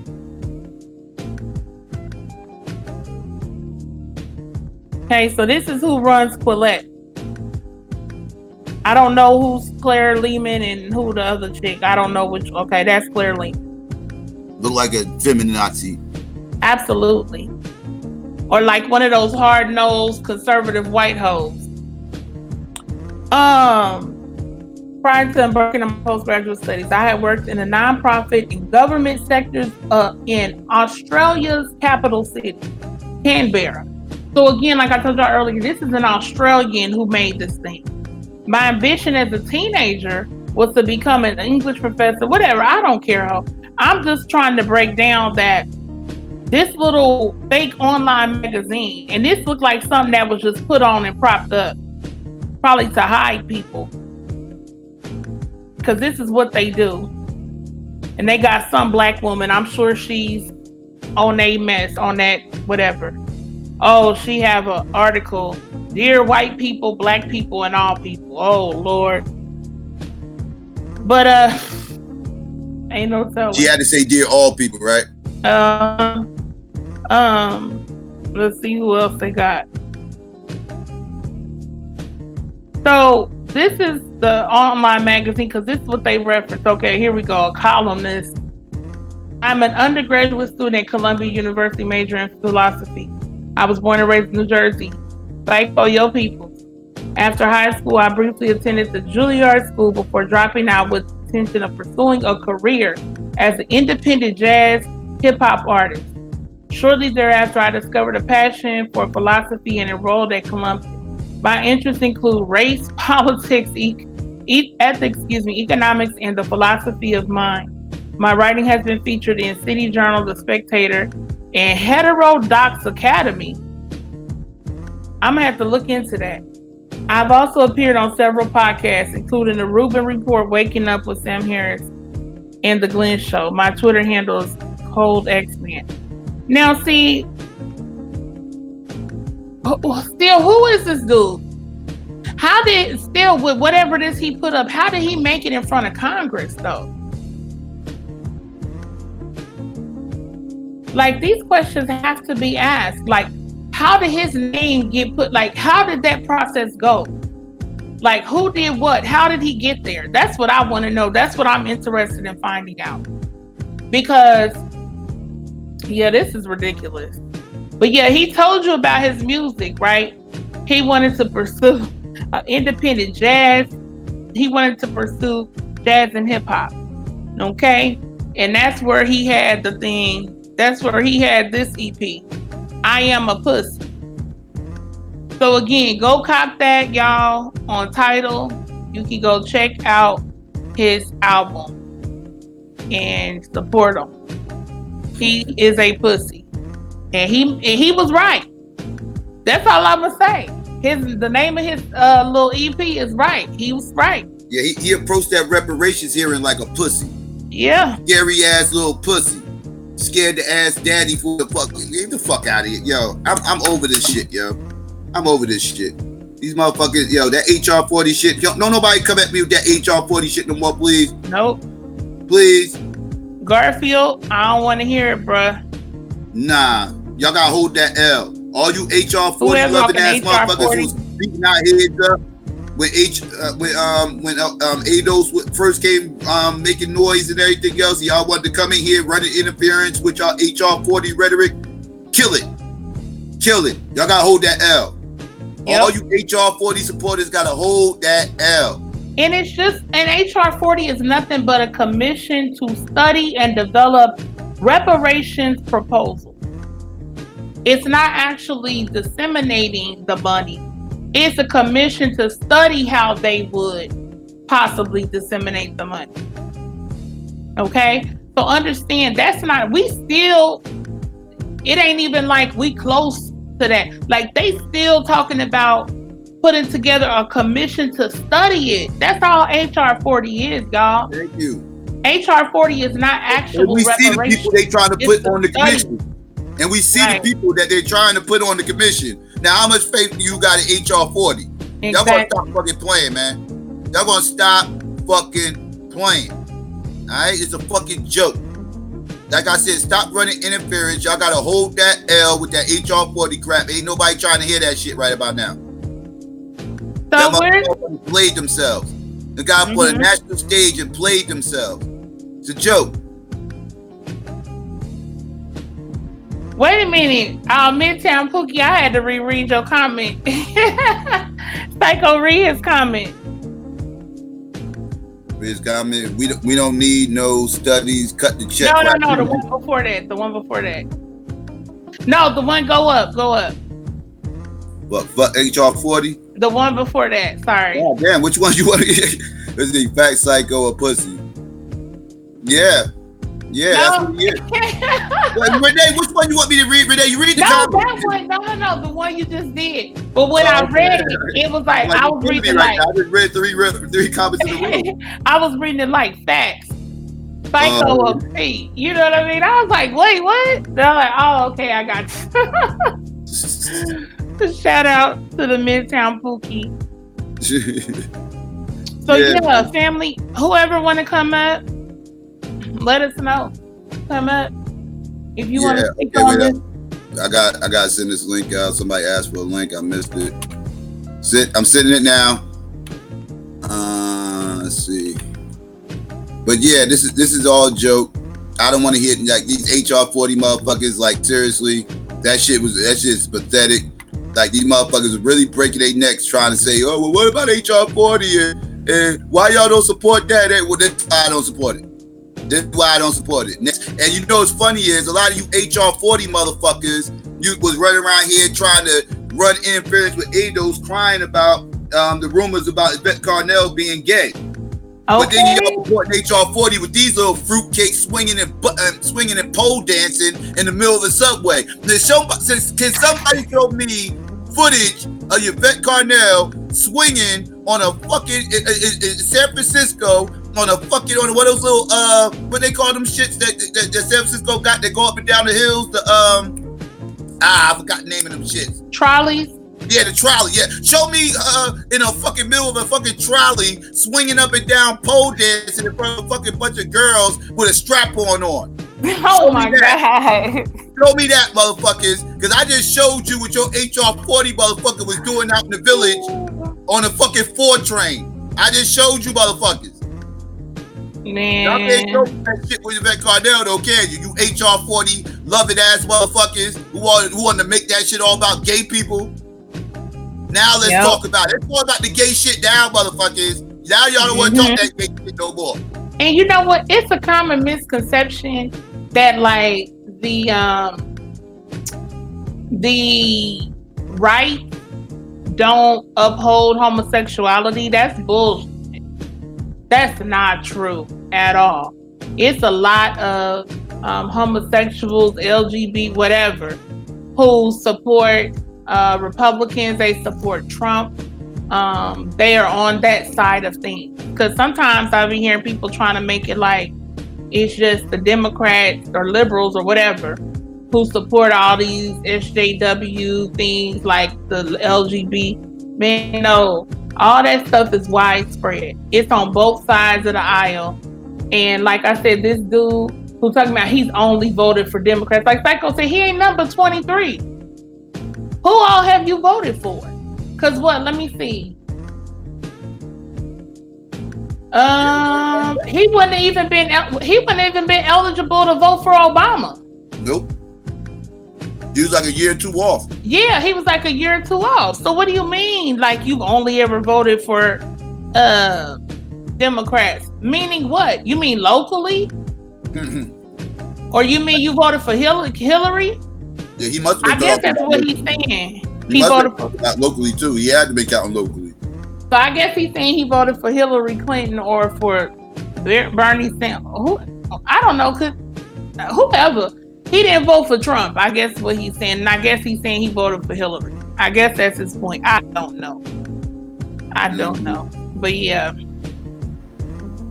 I'm sorry, y'all. I started losing my voice a little bit. Yeah, that's because we was arguing earlier. Oh yes! Oh my God! I forgot about that, y'all. Me and Psycho been arguing all day long. Like y'all don't even know. This man woke me up arguing. Like y'all don't even know. That's a lie. I didn't wake you up arguing. Well, shoot, they ain't there. They ain't near one far off.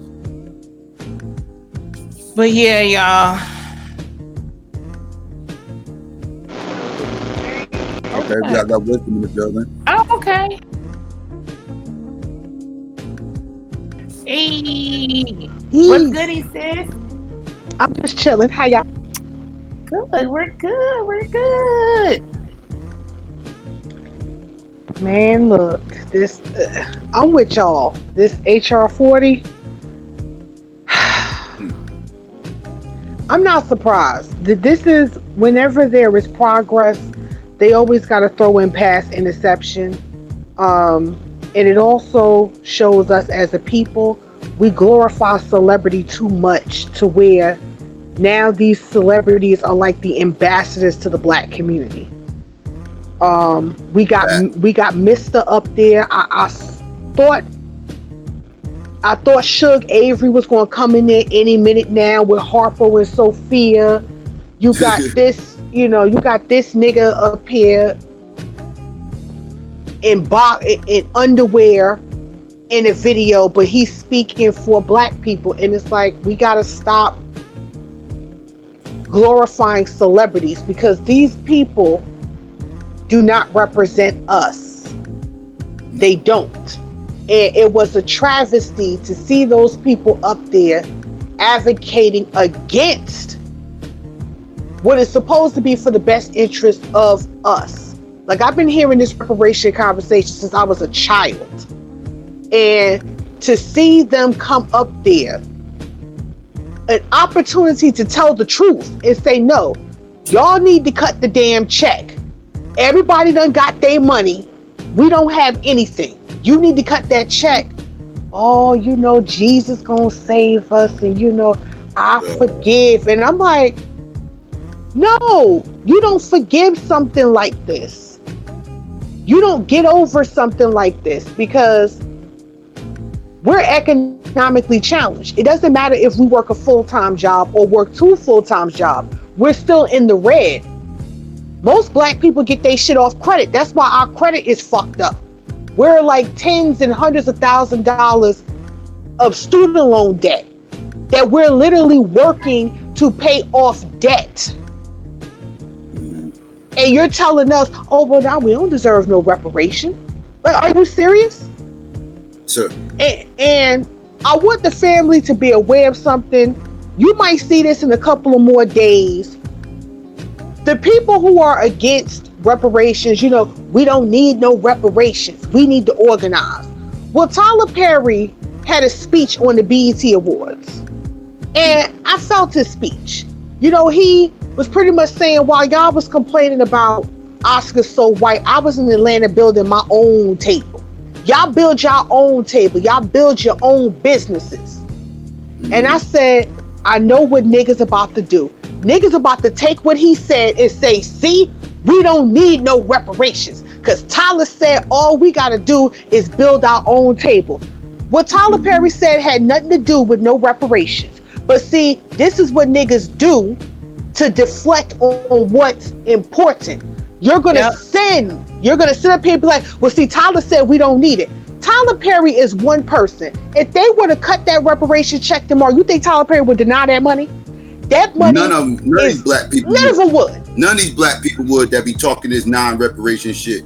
None of them. None of them. You would be in line getting that check.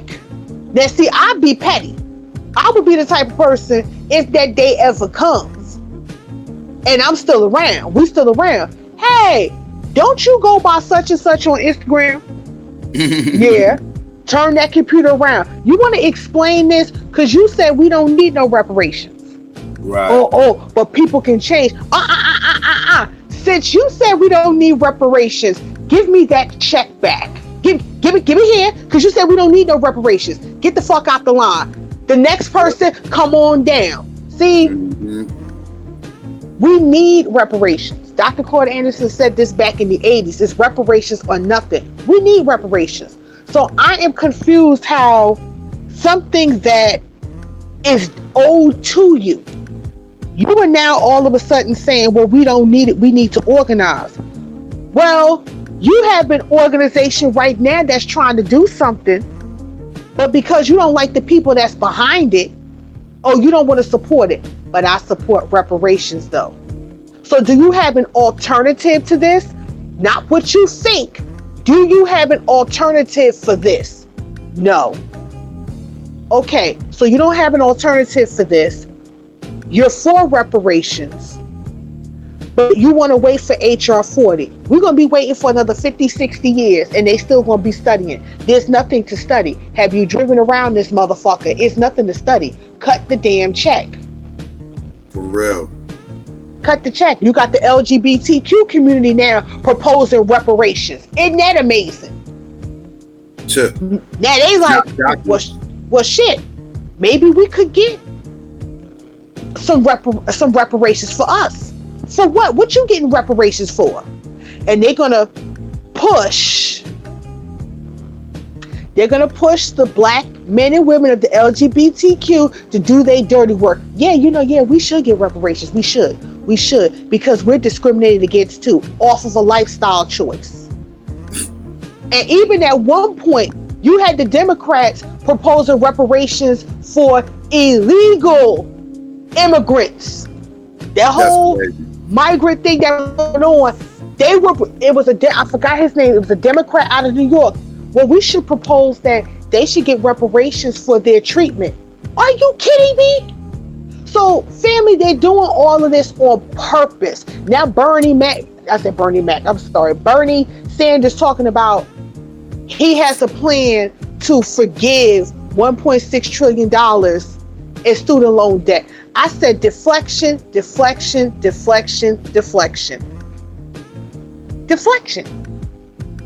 Yeah. Deflection. So I think what we have to do is you just got to keep banging the drums. You got to keep telling the truth. Closed mouths don't get fed. You got to keep talking. You got to keep banging. You got to be a nuisance. Y'all already think we're a nuisance. You ain't seen nothing yet. We about to get in your ass because we want our fucking money. We want our money. And we don't need no reparations. All we need to do is organize and support black businesses. That's not bringing in wealth. Have you seen the community? Have you seen certain black communities? Ain't no amount of black support is going to help those communities. You need wealth. You need reparations to turn it around.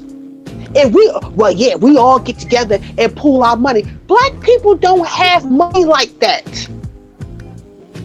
We don't have money like that to go around and give. Mm-hmm. People got to make sure the lights are on. Food is in the refrigerator. That car note is paid. That rent is paid. You need wealth to be able to turn things around. That's what you need. Reparations. You need to be made whole. Well, we ain't relying on the government. You got a social security card. You got a driver's license. You pay taxes in the United States. What do you mean we don't need the government? That's an oxymoron. So, if you don't need the government, turn in your car, turn in your driver's license, turn in your social security card, and just live off the grid. Turn it in. Better yet, leave the country.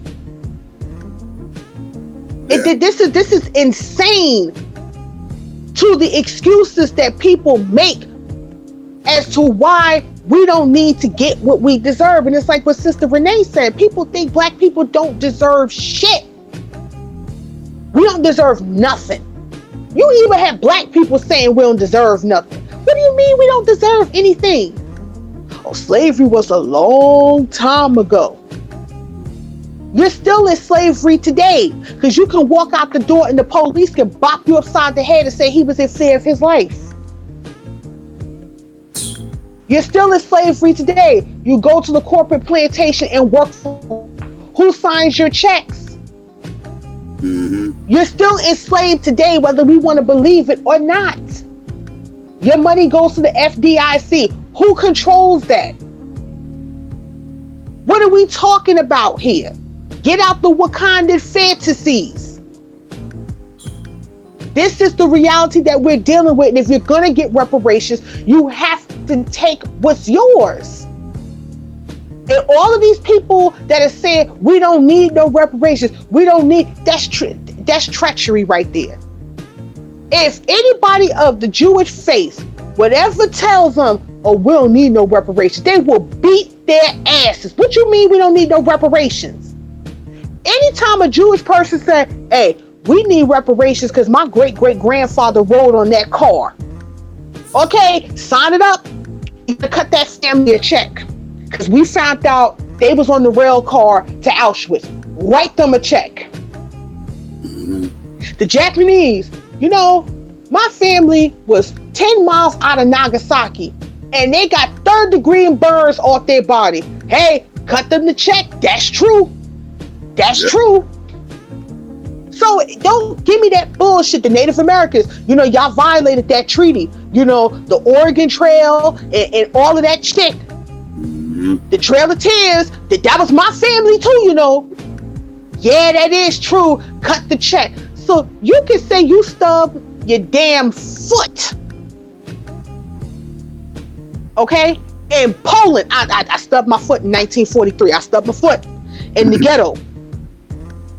Yeah, that's true. Cut the check. You can say anything and get a check cut. We say, hey, we have receipts of being enslaved, receipts for working on the plantation. We got all these receipts. Slavery is over, black people. Look at all the progress that you've made. Look at all the progress that you've made.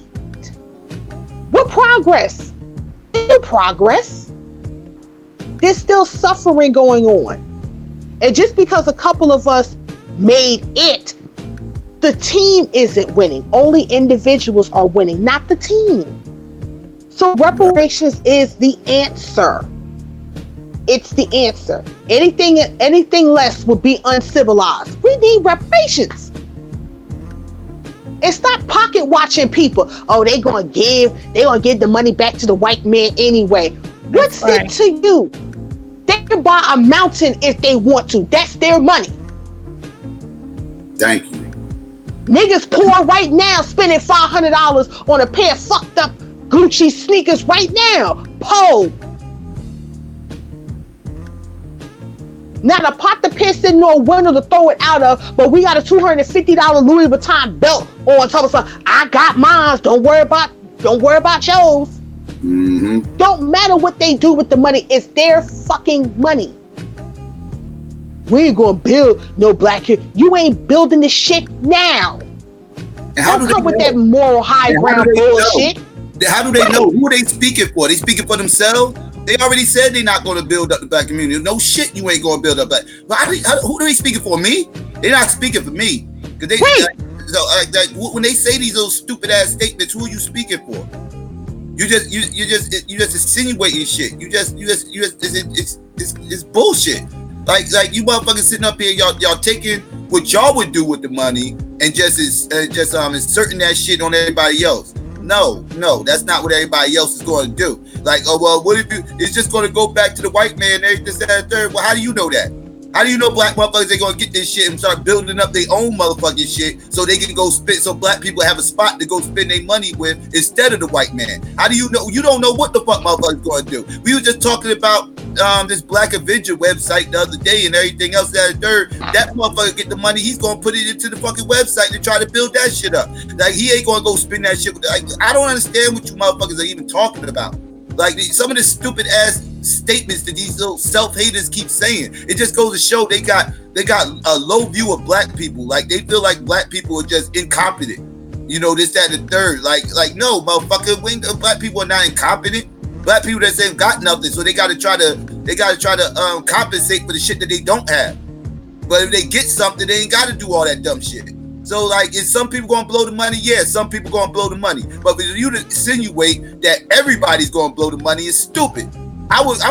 Most people ain't gonna blow that fucking money because most people gonna try to figure out how to make that shit last. Right. Exactly. It is to do for their children and do for their future. A lot of people will buy a home or, do things like that. Versus what other people are saying, like, yeah, never mind. Y'all go ahead. You good. Out. Okay, but yeah, I would think most people.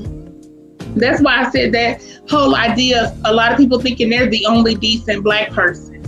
You know, like every other black person is dumb and stupid and gonna quote unquote waste money, but because you would know the right thing to do. No, most black people, I personally feel, will try to do right by the money for them and their family and for their future. So that means buying a home, putting up money for their children's education, things like that. And whatever it is, it's their money. I'm willing to bet most black people would probably get a house. That's what I'm willing to bet, most black people. Mm-hmm. Like they I think they talking about teenagers get this money. Like what age bracket are you talking about? Because if you're talking about like a young 20-something-year-old, yeah, he's probably gonna go through it because he don't understand the meaning of money yet. So he's gonna probably blow a lot of that shit because they young and they dumb and they haven't matured yet. But if you're talking about the older crowd, what do you think? You think the older crowd's gonna go out here buying a bunch of Jordans? You think these motherfuckers gonna go out here blowing that shit in the strip club? Like what is wrong with you motherfuckers? Like who are y'all talking about right now? Like again, y'all only talking about a small group of motherfuckers, probably like the 20-something old motherfuckers who might blow it. But the younger motherfuckers, they not even gonna have access to the money yet to blow it because the parents are gonna be overseeing whatever shit they get. And like I said, you got the 20-something-year-olds going to be probably blowing some of it. And then you got the older crowd, motherfuckers who's like in their 30s and above, who ain't going to blow it. They're going to be trying to do something with that money. So like y'all talking about a small niche of motherfuckers and you trying to make that all of black people. Typical of motherfuckers though, because that's what our people love to do, especially, mainly the coons. They love to take the minority of black people and make that the majority. They love to do that shit. Piss me off. Whether it's investing, besides buying the house, folks gonna pay off debt. Like we're gonna pay all this off. Buy a house. Set up inheritance. Like we're not stupid. We know what to do. We know what to do with that money. You have black people now trying to get out of debt. Trying to save money so their kids can go to college, save money to buy a house. Instead of going to the bank for a loan, want to pay shit off. So no, this isn't going to be the whole, we want to blow money fast. No, that's not it. That's not it. And back to Love's point, that reparations isn't just about cash payments. That's true. Because also we gotta consider being a protected class of people just like the Native Americans. Because we are the only group that was forcibly removed from one continent and brought to another against our own will, and the that goes with it. We are the only race in this country that is being racially profiled and that's being hunted down. I think it's the UN has spoke about this. These are crimes against humanity on the people who do you no ill will. So yeah, we gotta talk about a protected class. We gotta talk about erasing the debt. We have to talk about us going to college for free. Because if the illegals can go to college for free, I don't see why our children cannot. Right. So there's a lot besides cash payments about reparations, about, when it comes to reparations, but we do have to be made whole again. Our ancestors built this country. Our ancestors suffered and bled and died for this country, fought in every war known to man in this country, still came back being shot and hung. Yep. And they fought for war. They fought for this country and still came back home being killed. Came home, no towns, because their towns are burnt down. Don't know where their family members are. They move elsewhere. They build up a middle class. Race riots got instigated, burnt everything down, and left them with nothing. Then bring drugs in the community. And with the drugs, let's put a crime bill on top of that and straight take away an entire generation. That's trauma that no other race of people have dealt with but us. The government owes us. They owe us. And they're trying to open the floodgates to all of these other people that they would not have normally done it for, to say, well, fuck these niggas.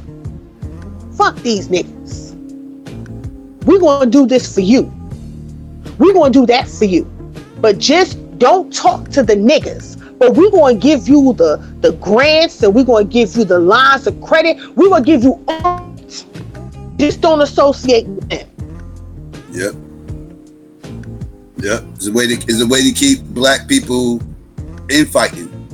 Yeah. It's a way to cause confusion, a way to cause distrust, and everything else. And that's why it's hard. That's one of the reasons why it's hard to unify with motherfuckers that come over here from other countries, because the distrust is there. And distrust on both sides. I don't want to make it seem like I'm picking on them. It's distrust on both sides. And again, it's ideals being put in some people's heads, and some people got bad experiences and everything else. And you just formulate these ideals, and next thing you know, we got this little, this little weird wall put up amongst us or whatever, according to country. It's just that tribal mindset. Again, we usually not that tribal. Normally we're not really tribal like that, as far as normally we see everybody as black. That's our normal thing or whatever. If motherfuckers is black, it is what it is. You look at the one droppers, they want to call everybody fucking black. So we are very embracive. We embrace a lot of motherfuckers just off the strength of them being black, right? Or at least what we perceive to be black. And they come over here, they don't look at it that way. They come over here, they we us. We are specifically black people from this part of the world, and that's what we repping. And y'all some other motherfuckers. So it's like, then black people get disappointed. You know what I mean? Because we reach our arms out, and that's the type of attitude. It's like damn, word. Start feeling a little standoffish. So yeah, that shit is there. It exists. It's fucked up that it exists.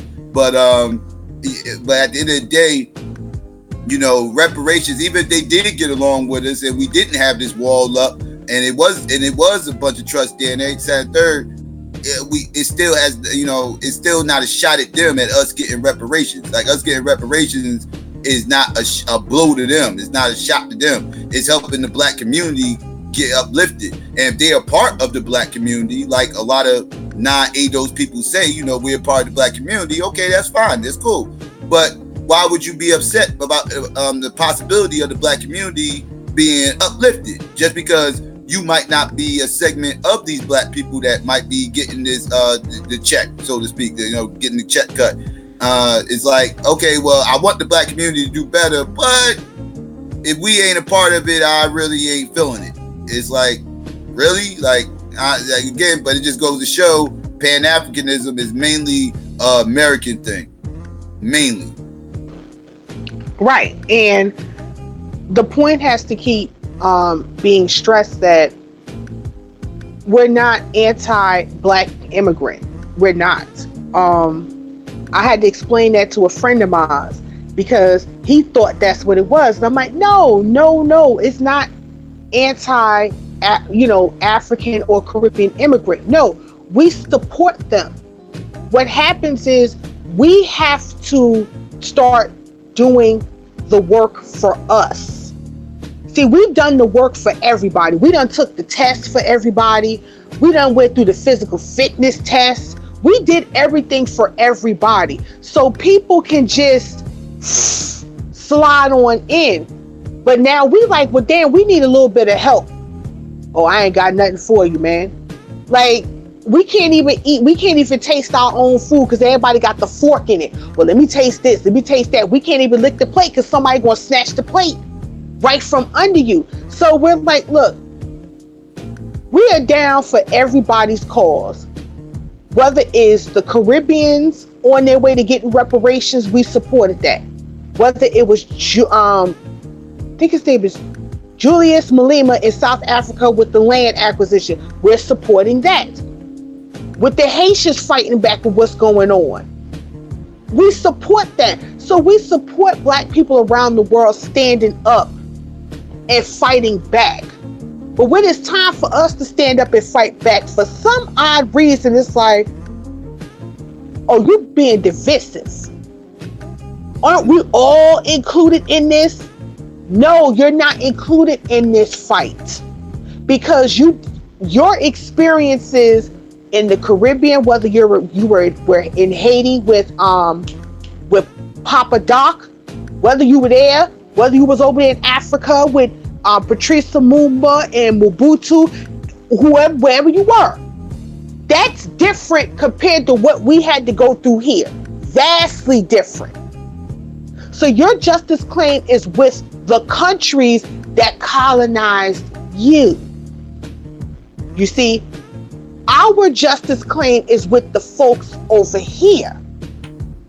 Now, if we really, really, really want to be extremely petty, if we want to go even further back, not only is there a justice claim in the United States, but one would say there's a justice claim in Africa. One would say there's a justice claim to be put in there as well. Yeah, that's real.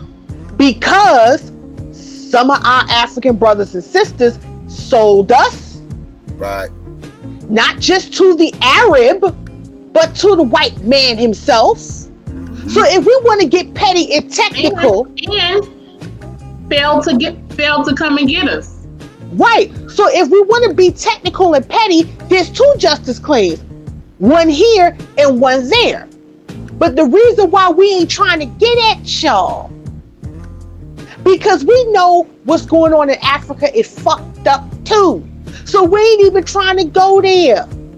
Because y'all don't have the money and resources to pay us anyway. Because everybody ruling there except for you.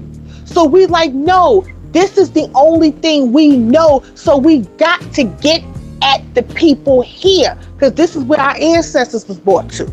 So we got to get here. So you can't get... Mm-hmm.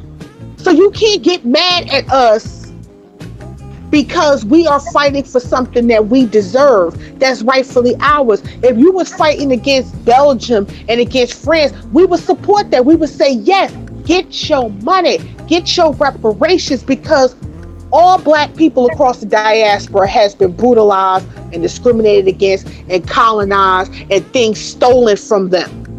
Mm-hmm. But you can't be selfish and inconsiderate enough to come over here and say we're lazy, we don't deserve nothing, and we're privileged. Privilege how? Yep. Now, where you come from, to us, that might, looking at us, oh, they got it all. No, baby, you ain't been here long enough to see what's actually going on. You don't know what we had to go through just to get a piece of damn bread. You ain't know what we had to go through. See, we got the bread because we had to fight. That's right. It's blood on that bread. Mm-hmm. Okay? This fucked up shit happened to us to get that bread, man. Yep. And even with that bread, we still took a little piece and gave it to everybody else because we like to share. But we can't afford to share right now because ain't nobody sharing with us. We can't afford to share. That's facts. Hold your own nuts. Not at this day and age. We can't afford to share. And let's be real, every other race and nationality can't afford to share neither. That's why it's every man for themselves. It's every race for themselves. Because and it's dealing with that love wisdom. Right. And you gotta do what you gotta do to protect your race. Ain't nothing wrong with that. See, but when we talk about it, it's a problem. Right. You can have white pride, you can have Asian pride. It is what it is. You're supposed to put your race first. That's why I understand why some of us be having that bullshit about race loyalty. That's an oxymoron. You're supposed to be race loyal. Thank you. Ain't nothing wrong with that. Mm-hmm. Anything that's less, as I said again, is uncivilized. You wait, what? Of course you're supposed to be race loyal, regardless of what happens. You're supposed to be race loyal. Everybody else is. Oh, but when it comes to us for some odd reason, no, you ain't supposed to be race loyal. Mm-hmm. What the fuck you mean you ain't supposed to be race? Wait a minute. I didn't get the memo. You're supposed to be race loyal. That's what everybody else does. Yep. And they've been doing it. And that's one of our main problems. We don't have no race loyalty. We ain't loyal to shit. I'm sorry. Somebody got to say it. We ain't loyal to a damn thing. Sad. Ain't loyal to nothing. Like I said, you gotta hold people accountable for what they do and not what they say. Damn all this. Oh, he said this. No, fuck that. What are you doing? Did you do anything? Because we done allowed too many people to get away with just telling us what they gonna do and we don't see no receipts. You have ADOS that has told you what they're gonna do and they're actually doing it.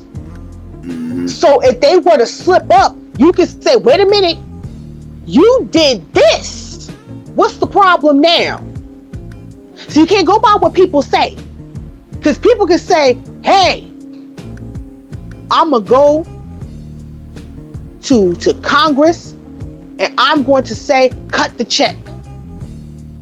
But then when you get up to Congress, you up here shucking and jiving.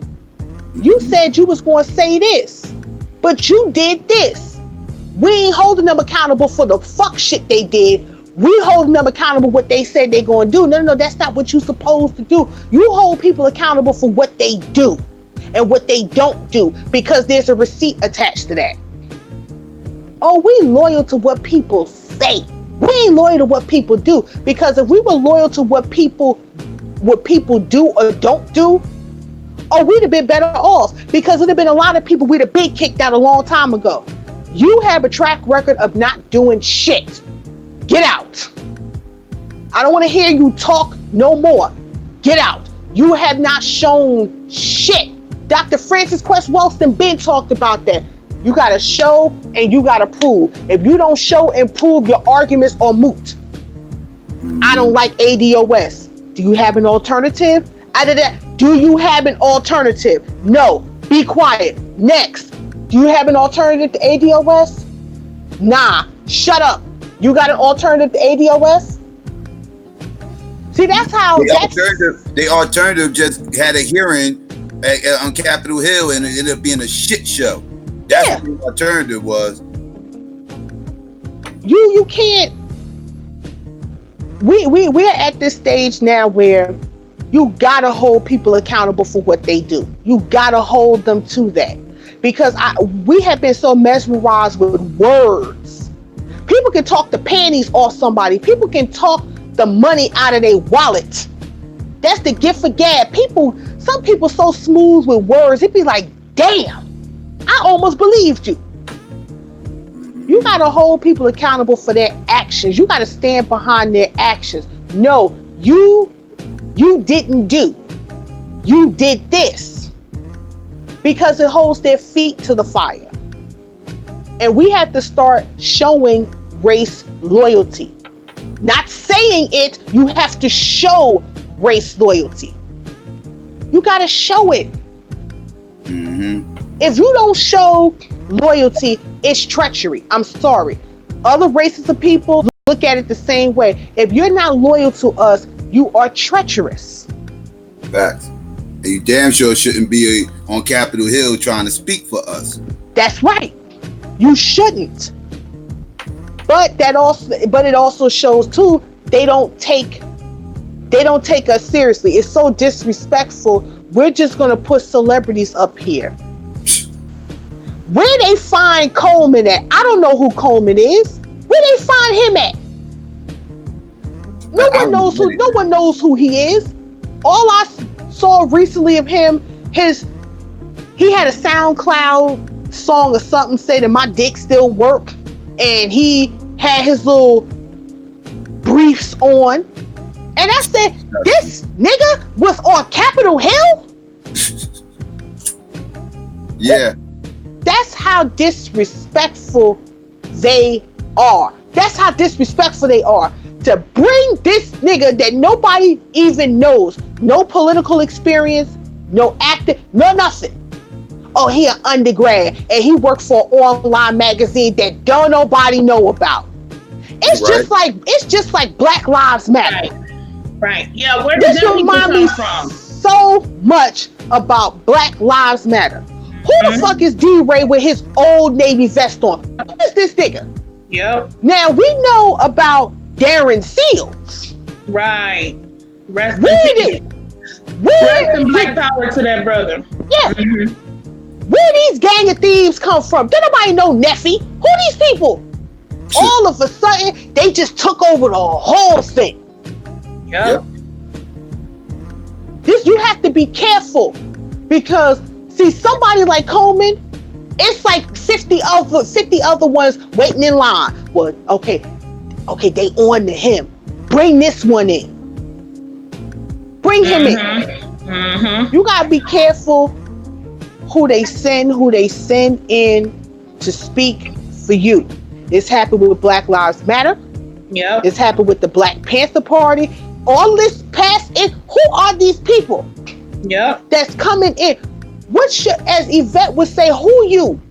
What's your credentials? Why are you here? Yep. We don't know you. We haven't seen you around the so-called Chitlin circuit. Who you? See, we gotta stop letting people just come on in. Come on, son, you gotta lock the door.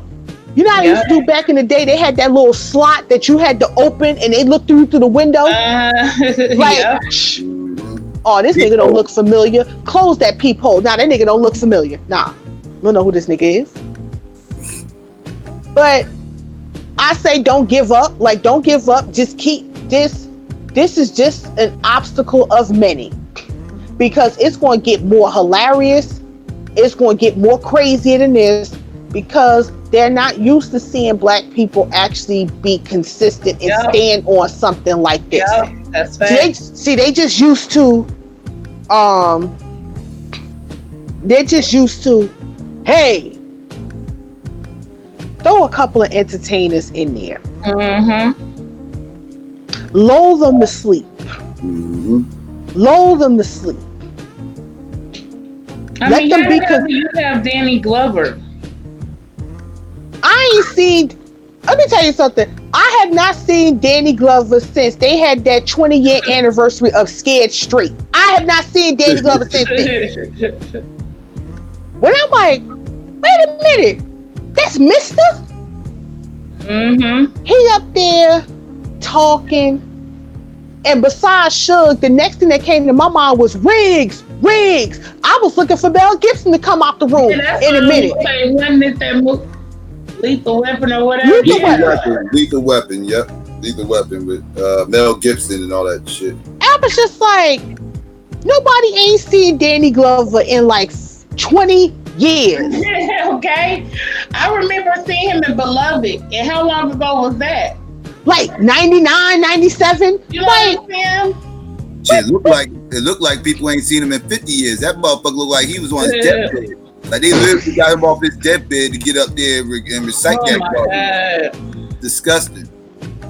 Like they rolled up Andrew Young last year. And he was on television. Looked like he didn't want to be there at all. It's like, y'all, come on. Y'all just insulting our intelligence. Just bring in anybody. And the only person who had sense was Ta-Nehisi Coates. But it's like, look who Ta-Nehisi was surrounded by. Yep. He had no dog in the fight. And Dr. Sandy Darity, and see, I forgot to, this the slick shit they did. They invited Dr. Sandy Darity at the last minute because they knew he had an event in Birmingham, Alabama with Yvette, Antonio, and Dr. Crosby. Now see, that was the real, check out Tone Talks, he has it. Okay. That was a real reparations conversation. Oh, I know. I bet it was. And surprisingly, they had Killer Mike was there. Oh, Lord. And I had a side. I'm like, wait a minute. Killer Mike is a Bernie Sanders stan. Now, what has happened, Killer Mike? What has happened? Because he was there. And I was like, is that Killer Mike? Sure enough, Killer Mike was there. Okay, and Killer Mike saying he wasn't aware of this, and what can he do to help? What?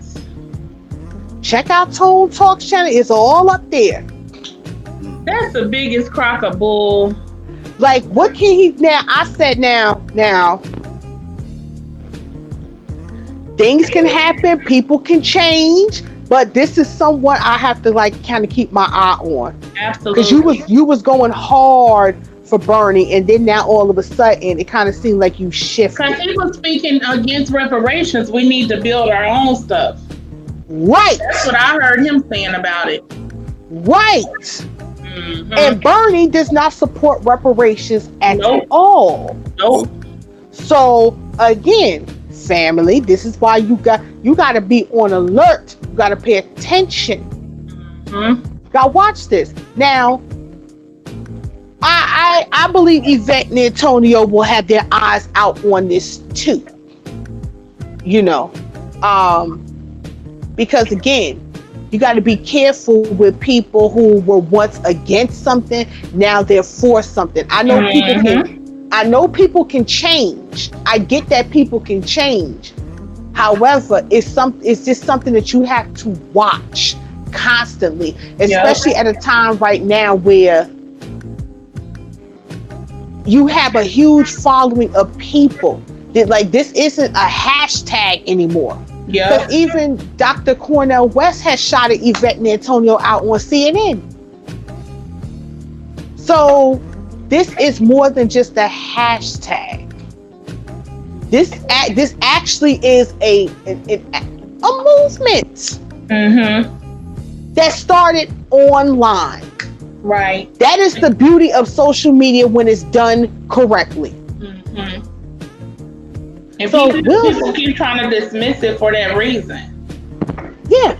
And I'm like, no, I'm from the school of thought. The revolutionary Assata Shakur, who said you use everything for your liberation. So that means you use a hashtag, you use online, you use social media. You use everything for your liberation. So I have no problem with it being a hashtag. hashtag. A lot of people I'm hearing say that are a lot of people who are a little bit older. And that is because they're thinking in a different state of mind. I was hearing somebody say this a couple days ago, and I think she's in her 50s. So I'm like, okay, well, you don't really understand that in this day and age, that's kind of what it is. Like, people look for the hashtag, what's trending, what people organize around hashtags. I mean, that may sound foreign to a lot of people, and maybe a lot of people think that's not a good way for it to be, but it is what it is.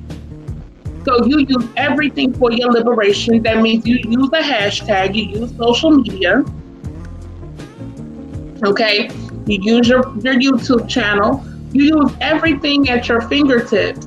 And then, again, I have to always bring this back for people. There has not been the first conference yet. It's not until October. Right. Like, I've heard people say this, and shout out to Garfield, but he's one of the people, among others, that I've heard say this. Well, there's just a hashtag, and it's just something online, and it's just. Can you give it a moment? Damn. You gotta give.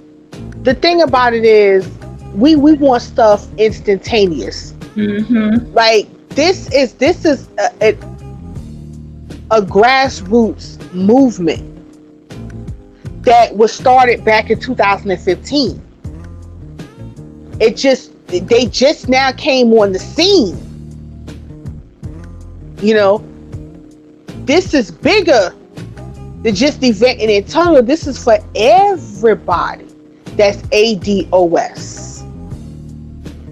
This is our moment. Like, I talked to this with my mother, with my family, with friends, and they support it.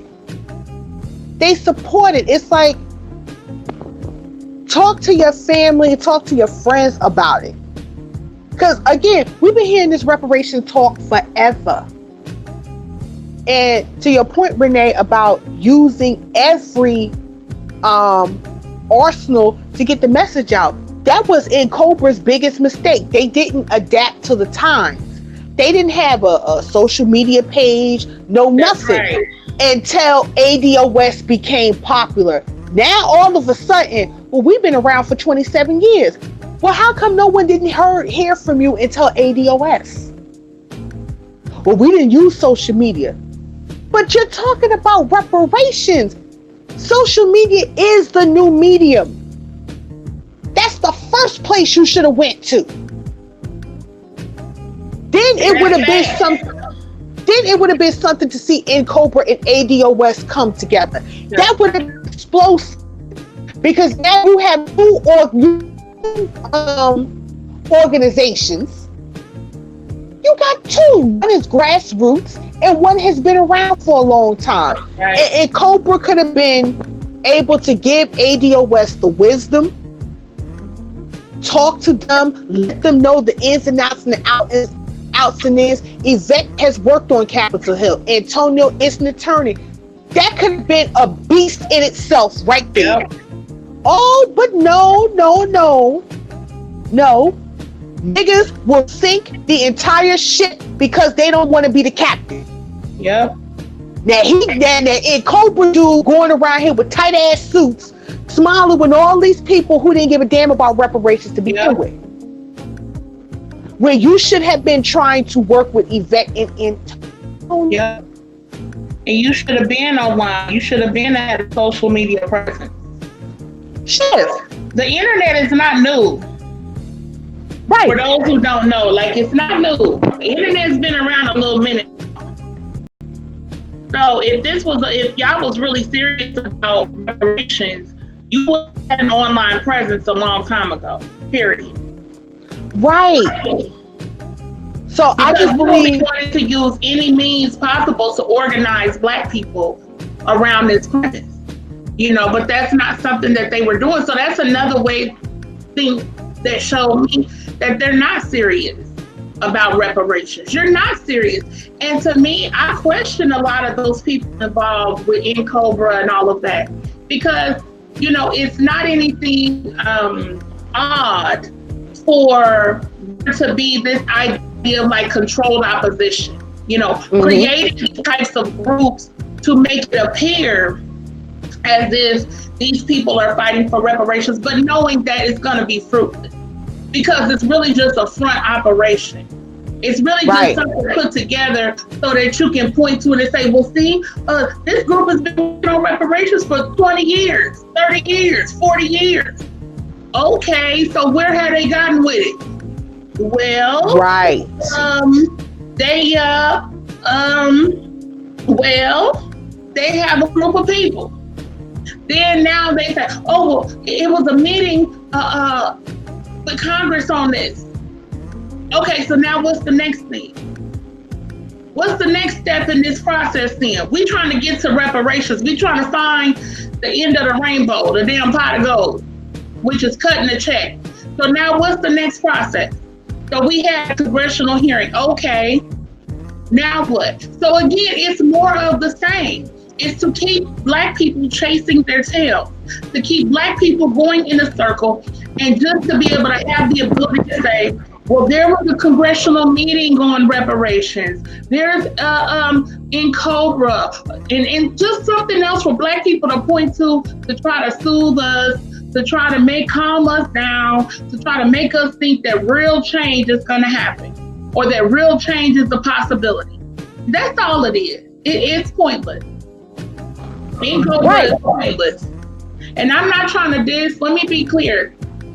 I'm not trying to diss any elders, any Black people, because some people's argument will come and say, well, reparations is not new, and the fight for reparations is not new, and people trying to act like Tone and Yvette started this whole thing. Black people been fighting for it. I get all that. But we in a new day now, okay? So it's not a disrespect to any of the elders who use their platforms and what they could do at the time to try to do the best they could. But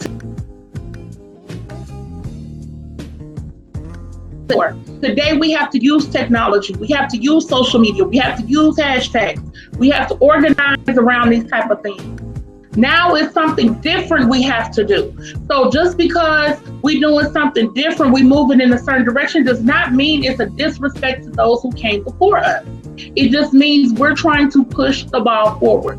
And if we keep sticking around with Cobra and these people, it's going to be more of the same, which is nothing. Hey, what's up, y'all? Hey. Hey. Hey, Chris, welcome to the panel.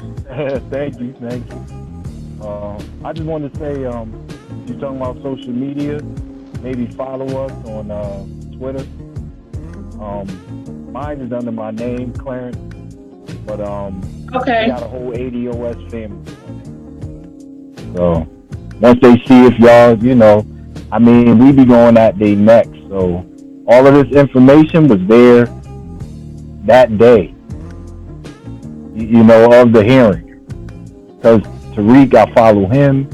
I follow Jason Black. Because Jason Black did basically a live stream during the reparations hearing. Okay, and, that's what's up. Yeah, and it was funny as shit. Yeah, it was Jason Black funny. But in the Angela Project, that's what they did down in Birmingham. That's why they were there.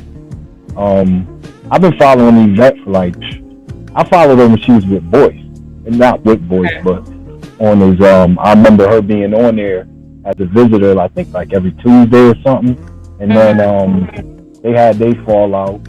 And I didn't really follow her at first because I didn't know where she went, but I was just in Tone 2 years, so yeah, they official. But with Killer Mike, I'm not really sure about that. Yeah. But he had it was kind of a back and forth on Twitter. That's where everything's at. That's where everything starts. Yeah. So if y'all want the information first, because y'all got the YouTube access to give people the information, at least y'all can get the right information first. And I'm not saying y'all getting it wrong.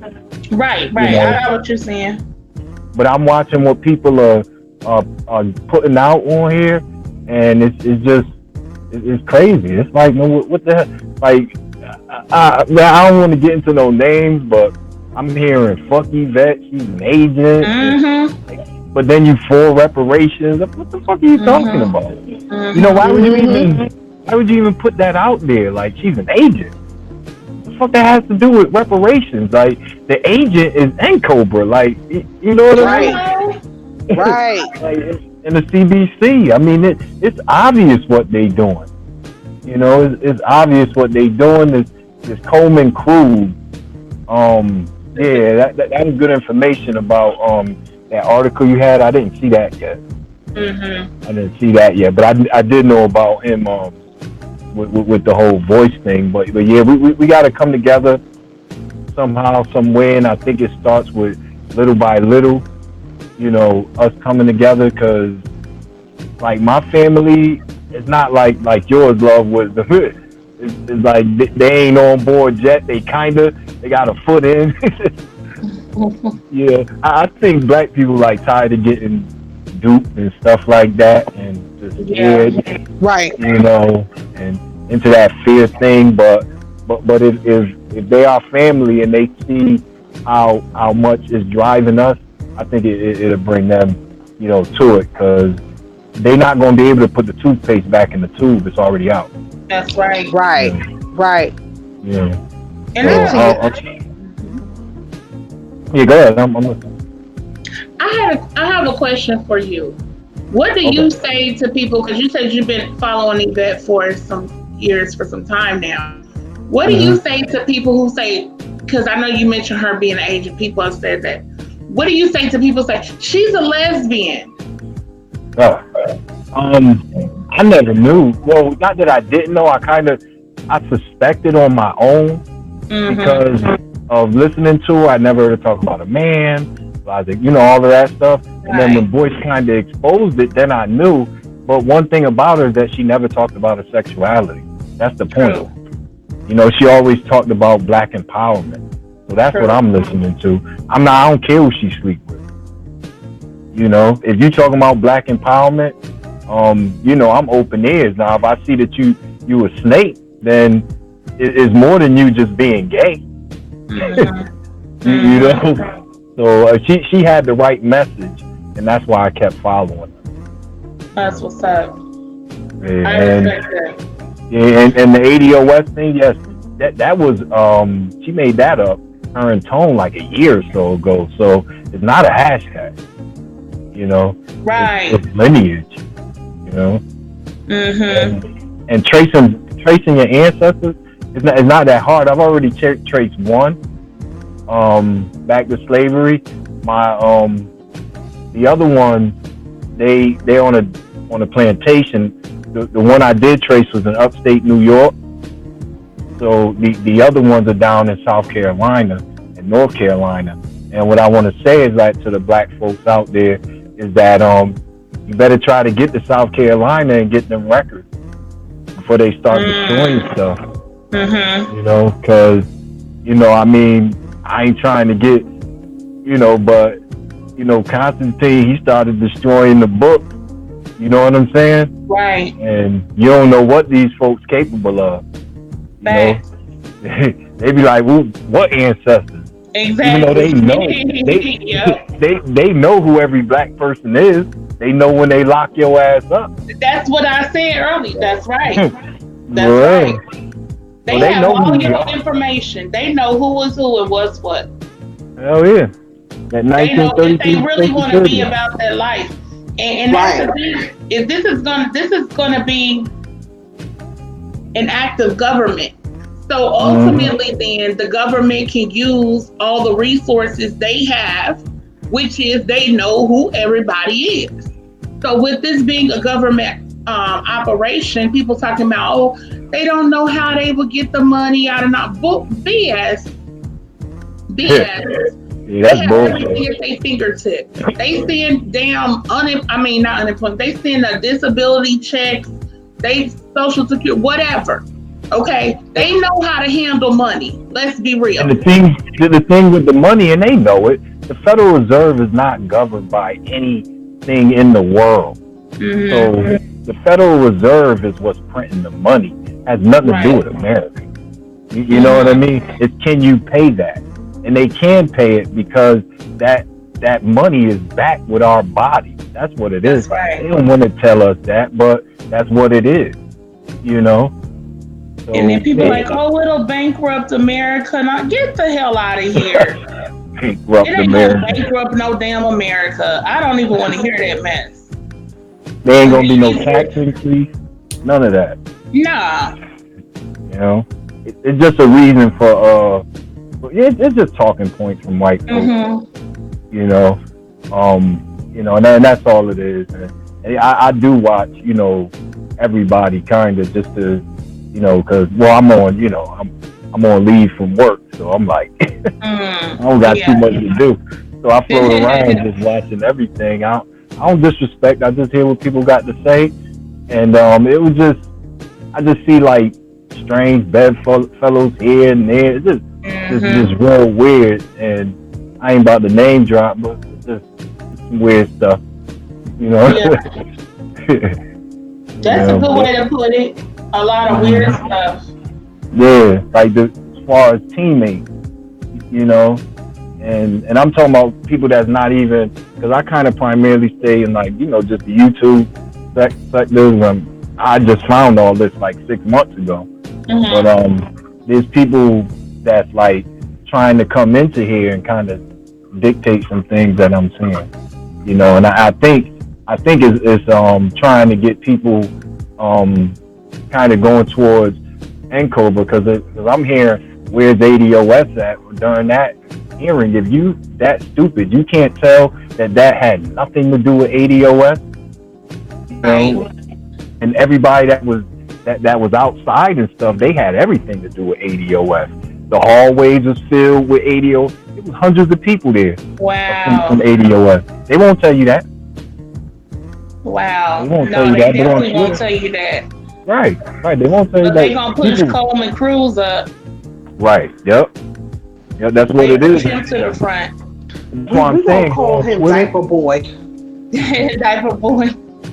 That's what I'm saying. Go on Twitter. If y'all do y'all have Twitter accounts or no? I do. Actually, I was on there. I'm rarely on there. Yeah. I don't have one. I gotta get one. Actually, definitely. Because I actually was on there earlier because I seen a tweet when I was looking up some stuff on these issues. But I was seeing a tweet by Cory Booker. Oh boy. Yes. With him talking and stuff about the whole trans thing and all that or whatever. Did you read that tweet? Yeah, Did you read that tweet? I know you wanted to. I'm going to pull it up and read it because he was on there talking about, I'm going to get it right now. And then the funny whole trans lives and things like that. The funny thing about these Pan-Africanists is that all of a sudden now the CBC is Pan-African. All of a sudden, and Cobra, everybody. Now all these Pan-Africans are Democrats all of a sudden. I'm like, because we got this guy on Twitter. He goes by Ghetto Intellectuals. That's his name on there.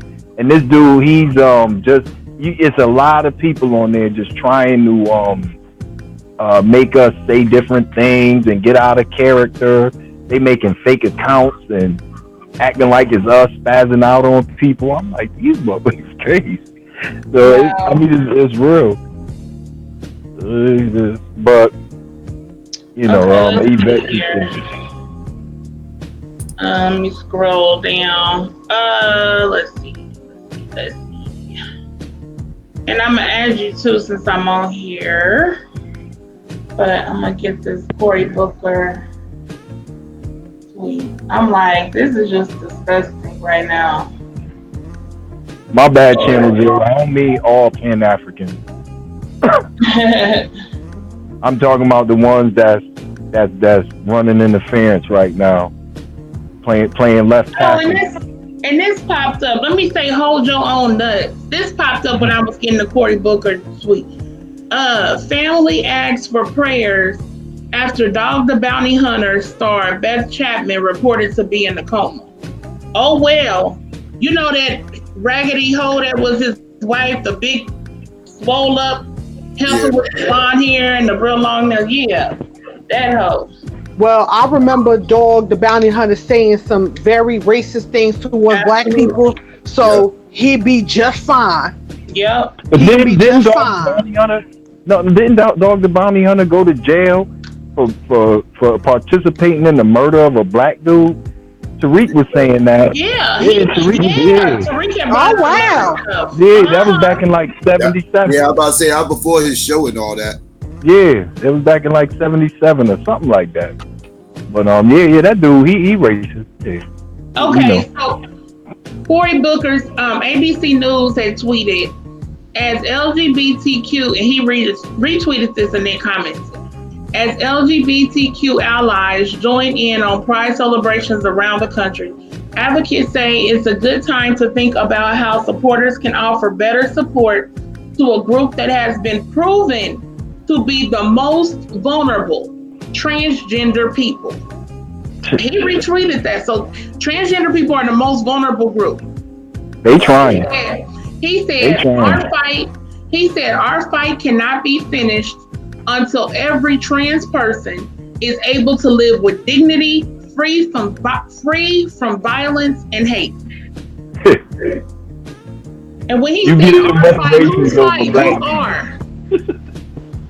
Like, this reminds me of when he first was campaigning and he had the white guy up there and he was pretty much trying to say we have to be sympathetic to what's going on with white people. And then it reminded me of Barack Obama, who pretty much said the same damn thing. And I'm sitting up here like, you want us to have sympathy and sympathize with people who look at us as a bunch of animals that need to be put down. And you want me to sympathize with these people. These people who got everything by theft, murder, you name it.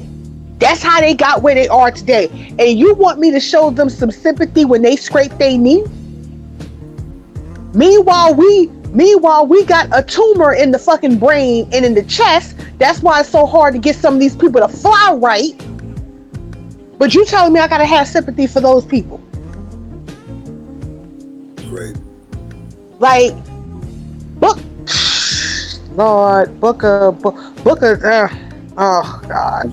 He gonna make niggas mad. He's still with Rosario Dawson, his little fake ass girlfriend. Right. That play. Please, I ain't seen nothing about that. And I was just looking now on his page. He got a video up there with some trans person, some white man who's now supposed to be a woman or whatever, dressed as a woman. And they put Cory Booker on their live or whatever. I want to give a message to all my trans family out there that we stand with you. We love you. It's too much hurt and violence. And the white trans man thing, woman, whatever, was standing back there. Oh, yeah. Oh, I'm like, oh my God, what the hell? What the entire hell is going on? So he said, listen, I don't give a damn about trying to pander to black people. I'm pandering to the LGBT. Right. Yes. I'm pandering because I'm part of them. Yep. Thank you, Renee. Push they politics that help maybe get me up in there because I know that y'all know that I'm a homosexual. I know y'all know that. I'ma pretend and be vague and all this other stuff, but I'ma push this agenda because I'm part of this agenda. And again, these people lead with their sexuality, not their race. Okay? And that's the problem with black homosexuals. I should do a video, the problem with black homosexuals. It's not necessarily who you sleep with, because I don't support that at all. And everybody knows that. However, in terms of the political conversation, the problem is you lead with your sexuality. And I will definitely give props to Yvette Carnell. Now, I don't know if she's a lesbian, but I think that she is. I'm going to keep it a full buck. I can't say that I know for sure she is because she ain't said it and I ain't necessarily seen her with nobody. But yes, I do think that she's a lesbian.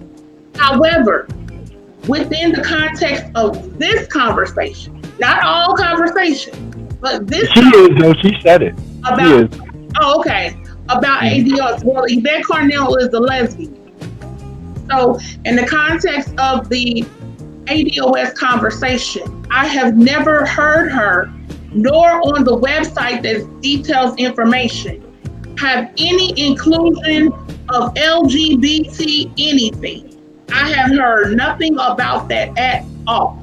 I have not heard her prioritize their policy. They should get more reparations. They should be included. We should be trying to get the LGBT in on ADOS. I've never heard her say that. And the moment she does, I'm done with her. You want me to stop supporting ADOS? Show me evidence that she's supporting this gay reparation shit, and I'll dump ADOS. Right. I'm done with her. I'm done. She can't be a part of the movement. Nothing that I was ever supporting. Because if you are prioritizing people based on their sexual proclivities, really? So yeah, if y'all want me to stop, like the Psycho said, show us proof that she's putting LGBT in this, that she's making some set-asides for them, that she uses any terminology that's inclusive of that, or that alludes to that, but I have not heard one thing. And what we're talking about here with ADOS is a bloodline. See, and people need to understand that. It's about a bloodline. So your sexual orientation, your political orientation, whatever, has nothing to do with it. That means that people like Tammy Sotomizer, that people like Clarence Thomas will get reparations because they're black. Okay? If you have a bloodline, well, I think Tammy's supposed to be Panamanian, I don't know, whatever. If you have I'm gonna just put it like this. If you got a bloodline, that means if you transgender, that means RuPaul, okay? If RuPaul's ancestry goes back to being ancestors enslaved on this land, RuPaul gets a reparations check because it's about bloodline. The biggest clue you can find, if their bloodline goes back to ancestors enslaved on this land, they get a check. Right. Okay? Now you can have the most black power person you can find, and they're not ADOS, they don't get a check.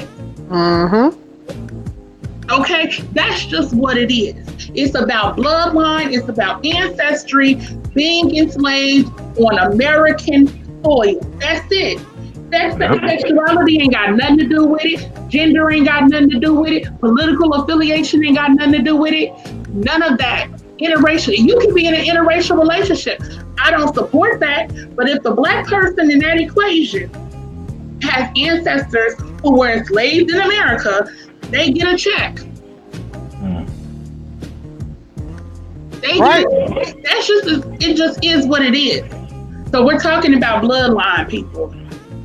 And then the other part of that Sandy Garrity said, I don't know if you said it, but you had to at least, maybe longer, but claim black for at least the last 10 years prior to reparations. So you can't just be one of them like Ronda Rousey, just acting as if, you know, like, because I'm pretty sure she put white, just like a lot of these Hispanics do.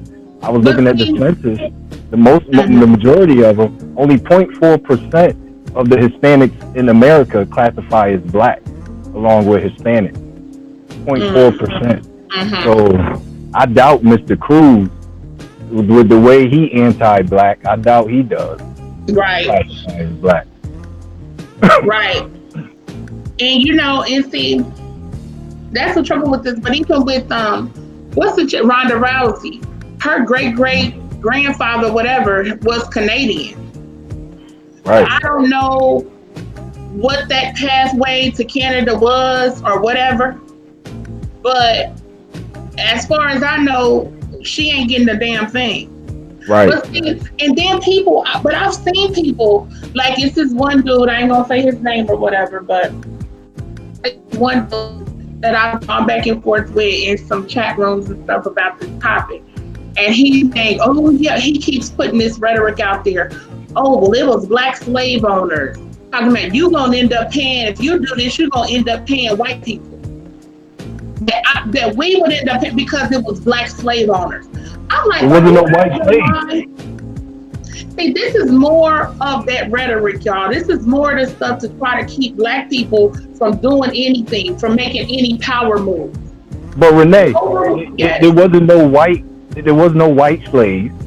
And, no, there were never white slaves. Exactly. And even if there were black slave owners, it was still under the institution of America. Facts. Right. So it don't matter. Facts. Exactly. That's what I told him. I said, number one, there were no white people enslaved. So how am I going to end up paying them? The other thing is that is an absolute misrepresentation that there were all these black slave owners. Right. Were there some? Yes, there were some, but those were very few and far between. The overall legacy of slavery was done by white people, period. And most black people who quote unquote were slave owners were only based on black people who had gained enough money to try to buy back their own relatives. Right. In the context of having so money and obviously you just gonna enslave all these black people. No, that's not what it was. See, people, that's a problem. That's why I say context matters.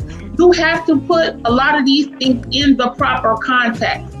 The institution of slavery in America was based on whites enslaving people of African descent, period. Don't let these people fool you. Don't let these people get you in some dumb trick bag by this white supremacist rhetoric. That is stuff you will find on Stormfront and these other sites that put out this BS.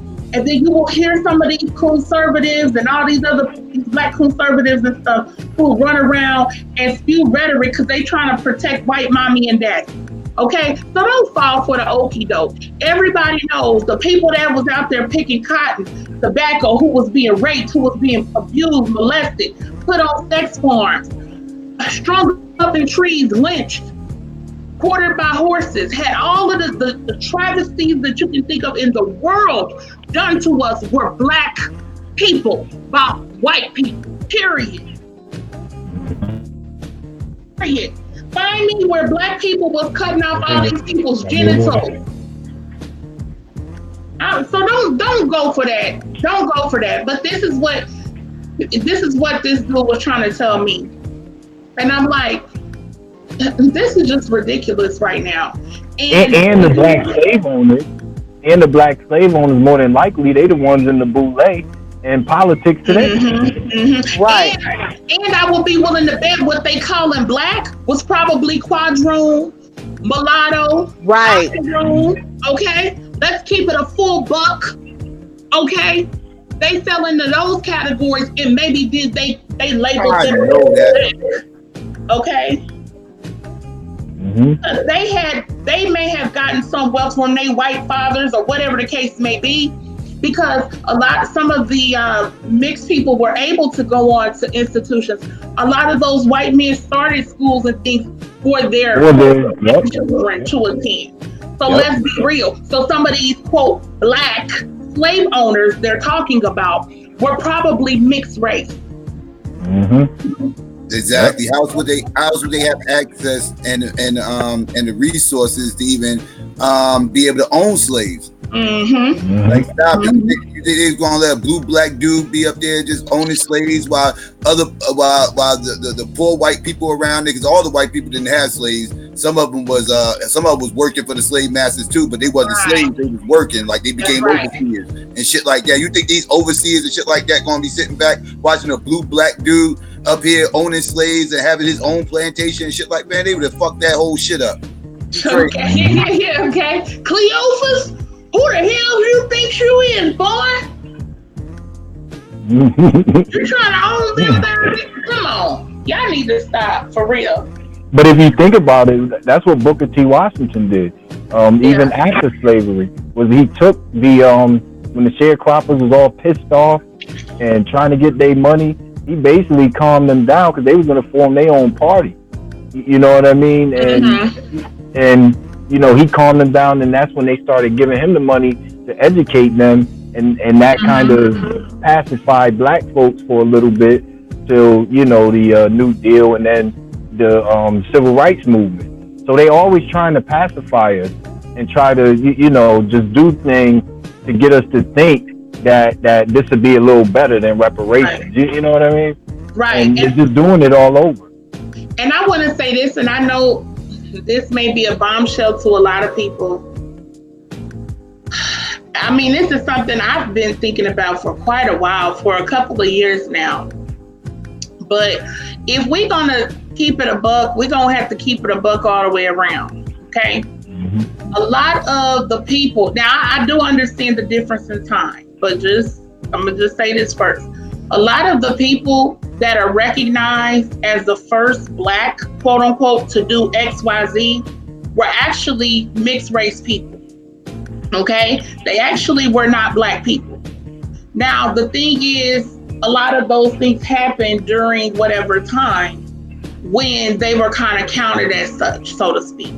But a lot of times it really was not the first black so-and-so. It was the first mixed race person. So even if you look at an example like Harvard, the first quote unquote black man, and this is documented as being such, but the first black man or black person to attend Harvard was W.E.B. Du Bois. Right? Now, W.E.B. Du Bois himself said, I am Dutch, French, and a little African or a little Negro or whatever. Okay? W.E.B. Du Bois was mixed race. Okay, but he was counted as the first black. That's what he was counted as. So when you look back historically at a lot of people who did certain things, it was said that these people were black, but they were actually mixed race. So I just wanted to point that out in terms of what we were talking about with quote unquote black slave owners, that is a high likelihood in the same way. That these people that they were calling black slave owners were not actually black, but were actually mixed race. Okay, so I just want to throw that out there. Like a lot of these first black so-and-sos were actually not black. They were biracial, okay? But they were counted because of the time. But that happens now. I mean, you look at Halle Berry. Halle Berry was the first black woman. She's documented as the first black woman to win an Academy Award. Well, Halle Berry has a white mom. But at that time, I accepted that as well. I thought, oh, great, you know, whatever. Even though this is their stuff, I don't know why that, whatever. But y'all know what I'm saying. So I've had the same thought in that time. I was much younger, you know what I'm saying? So I didn't really, think of it, but it did stand out to me because I've always felt this way, even when I was a young child. But because that's the propaganda that's pushed, you kind of end up falling for it. You kind of end up going for it. And black people went for it. Halle Berry actually was not the first black woman to win an Academy Award, or for Best Actress, excuse me, let me clarify that. Because the first black woman to win an Academy Award was Hattie McDaniel. Yeah, she was a black woman. Okay, let me say for Best Actress, I'm sorry. Best Actress was Halle Berry.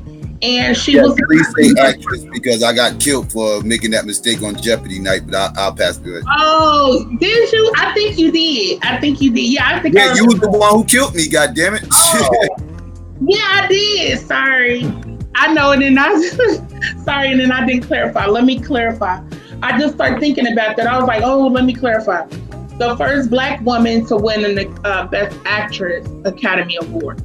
So she was not. She was not. Has a black woman actually won those since Halle Berry?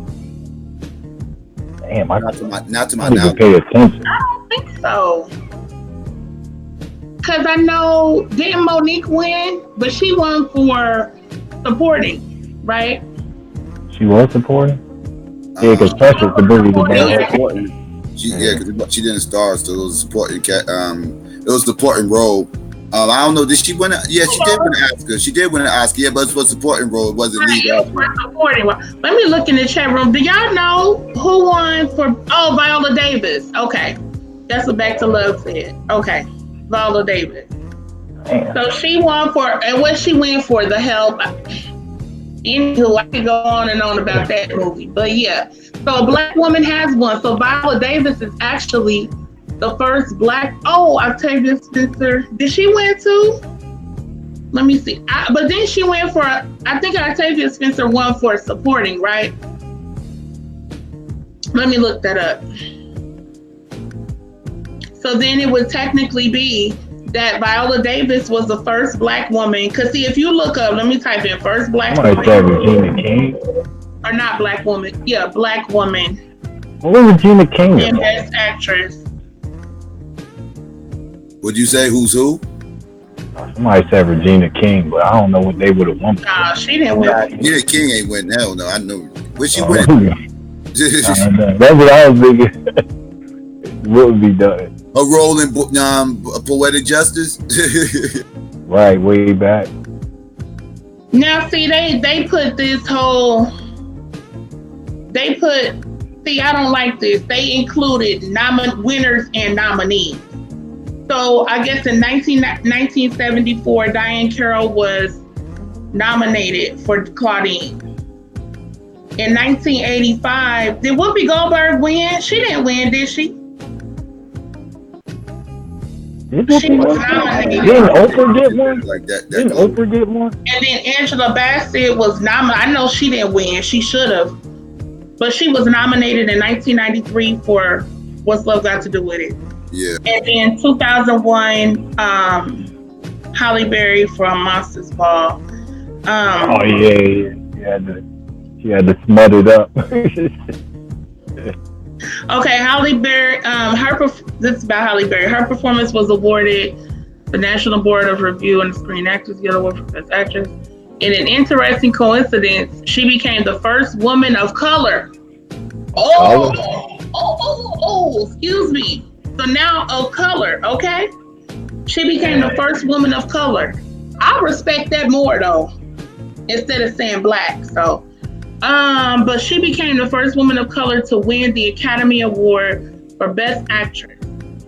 Okay. Earlier in her career, she portrayed Dorothy Dandridge, who was the first African American to be nominated for Best Actress. For Best Actress. Okay. But this is on that little thing. But in general, they list her as the first black woman to ever win a Best Actress Oscar or Academy Award. And she wasn't. The first one would have then been Viola Davis. That's the question. Yeah. If I'm walking down the street, right, and I see a little homeless 10-year-old white kid, right? Yeah. And that parents is meth heads. They never done shit for him his whole life. He's pretty much raised himself, even though he's only 10 and he's just walking around homeless. Ain't have a good meal in days, this, that, and third. If I take that kid, right, give him a good meal and give him a hotel room for about a month, right? Now I did more for that little kid than his parents ever did for him, right? Mm-hmm. Does that make me white? Yep. No. Does it make me white? even though I did all that for that little white kid, right? All that shit that his parents wouldn't do, does that make me white because I did it? Hell no. Or does that just mean I did something nice for a little cave beast? That just means you did something nice for a little cave beast. Thank you. That's it, buddy. So when I hear people say, "Oh well, this person in the past, this person in the past did all this thing for black people and blah blah blah blah blah," that don't make them black. Like that's fine. They did. That's why I will acknowledge that what they did was good. I will acknowledge what they did was a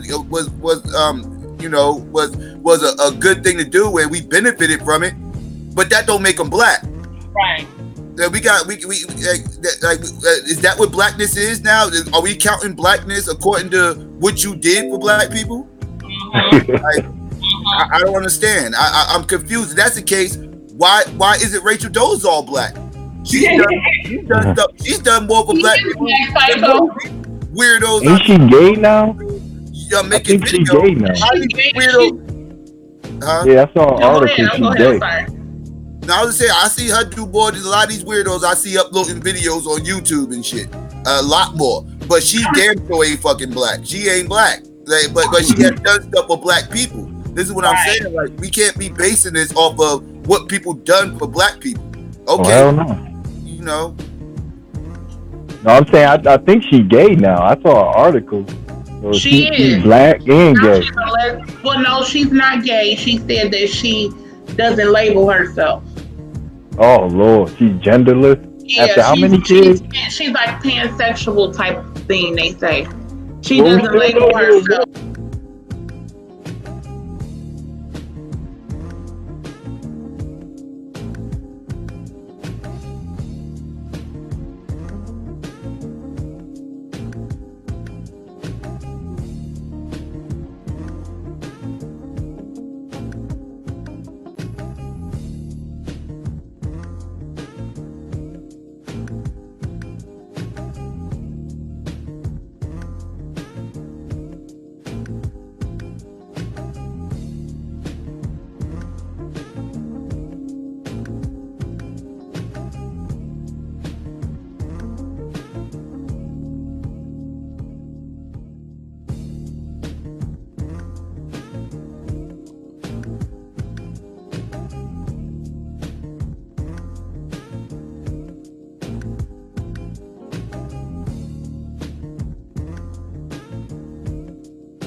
One for, because I don't know that third film of the feature. It's like just, oh, I think she won for supporting actress, y'all. Yeah, I think she won for supporting actress. I don't know. Okay, I'll look it up, y'all. But on here it doesn't say she won. But so if she didn't win, then it still has not been a black woman who won a best. Not that that means anything, you know what I'm saying? Because this is their stuff. But I was just pointing that out in the process of us talking. But if she has not won, if she didn't win, then no black woman has won for Best Actress Academy Award. So. Oh, Psycho, I wanted to ask you, do Molly owe LeVar apology? Does Molly owe LeVar apology? Oh boy, you done brought up a hot topic right there, boy. Does Molly owe LeVar apology? I would think so, but I don't really care too much because, like, let me put this out there. He put this out here. This right here, that whole situation is swirler on swirler crime, right? Right. You got LeVar Ball, who's a swirler, got a white wife, and we got Molly Curran, who's also a swirler and got a black husband, who's Jalen Rose, for those who don't know. Former basketball player, all-star, Fab Bob, but my whole thing is this. The way I'm handling this is That's all this falls on Jalen. It All do. this falls on Jalen. Like if Jalen wants to defend his wife's honor because he feel like LeVar disrespect him, then he needs to handle that like a man and go handle that. Like other than that, I ain't really got no opinion on this one way or the other. I do. If you asking me, do I think it got blown out of proportion? Yeah, I think it got blown out of proportion. But okay, yeah, that's what I meant. I'm just not into really caping for this motherfucker. I hate LeVar Ball. I really do. I talk so much shit about LeVar Ball. I can't stand. Wrong is wrong. Right. When I saw that, when I saw her like kind of motion, I'm like, that shit look like a setup. Like I was trying to set that nigga up. You know, like that's what it looked like. You know, because of the way Stephen A. kind of reacted. That was just. Hey y'all know that they said we dropped for like 3 minutes? Yeah, I know. I peeked it. We back though. We back. Oh, okay. We back. I peeked it. I don't know what happened, but we had crashed, but I got it back up. I know what happened. It's the white man, y'all. You mentioned fucking because I heard you said and the goddamn stream got too heavy. Shit dropped. You stupid. Oh man, that's your girl, so you know. Whatever. No, I was just asking because of what you said. They have an opinion about this too. You want to go ahead and give your opinion, Renee? Well, yes. Oh my gosh. You just don't know it's a sore, it ain't a sore spot, but it's a sore spot. For me and Psycho, we've been going back and forth about this, but it is roller on roller crime at the end of the day, you know. But my thing is, come to find out, first of all, it was ridiculous. I do not think for one moment that should have been a thing. It shouldn't have even been a thing. Like, okay, he said switch gears. See, something like that is kind of vague and it's kind of subjective. You know what I'm saying? Like, people can take it different ways. It's not really something that you can say means this exactly. You know, somebody can take it like it meant suggestive. And like his response, I feel him on it when he said her mind was somewhere else. I meant switch topics. Now he could just be saying that to be saying that, and he really was kind of but you don't know. You can't really prove that. You know what I'm saying? It's a subjective situation, so I don't even think it should have been a thing. But somebody put a video out there that she said they had the same exchange like 2 years ago about shifting gears. Oh, really? Yeah, Tariq put that on. But he got it off somebody, but then she got a video he posted today, like she was, I don't know, kind of sexual, I don't know, at work, having these little back and forth talk. So she knows she there to be eye candy, but she act like she not. And it seemed like a lot of the brothers like it. I'm from Connecticut. She is. But my thing is, when I found out that she's a feminist, yeah, and then I found out she's married to a man that I respected, that I thought was fine and everything. Come to find out, Psycho when he told me she was married to Jalen Rose, I'm like, what? Mm-hmm. She's married to Jalen Rose for real? He kept that on the low. Yeah, they kept, like, it wasn't even they had a small wedding. Like, it wasn't like something that was blown up. They had a small wedding, and people didn't find out until after the wedding was over that they even got married. But what's look, she's a hardcore feminist. You look, anytime a black dude gets in some trouble in sports, she's right there talking shit about him, trying to get him convinced. Like the Kareem Hunt situation. She buried Kareem Hunt. She buried who else she buried? Well, no, she wasn't around with the Ray Rice shit. She wasn't. Probably like that running back for Oklahoma or whatever who got the Heisman. Yep. And the other dude, I was running back or the quarterback. And it's another dude. I think he played football. They was doing a speech, and he was speaking to the students, and he told the boys to stand up or something. I'm gonna get his name. Okay. Yeah, she's a hardcore SJW. You know, she capes for the gays. She capes for all the gays and everything else. Is that a third? Like, and that's what's crazy about Jalen. Like, what? Like, come on, man. These niggas, they get up there to these high places, and they just be, I don't know.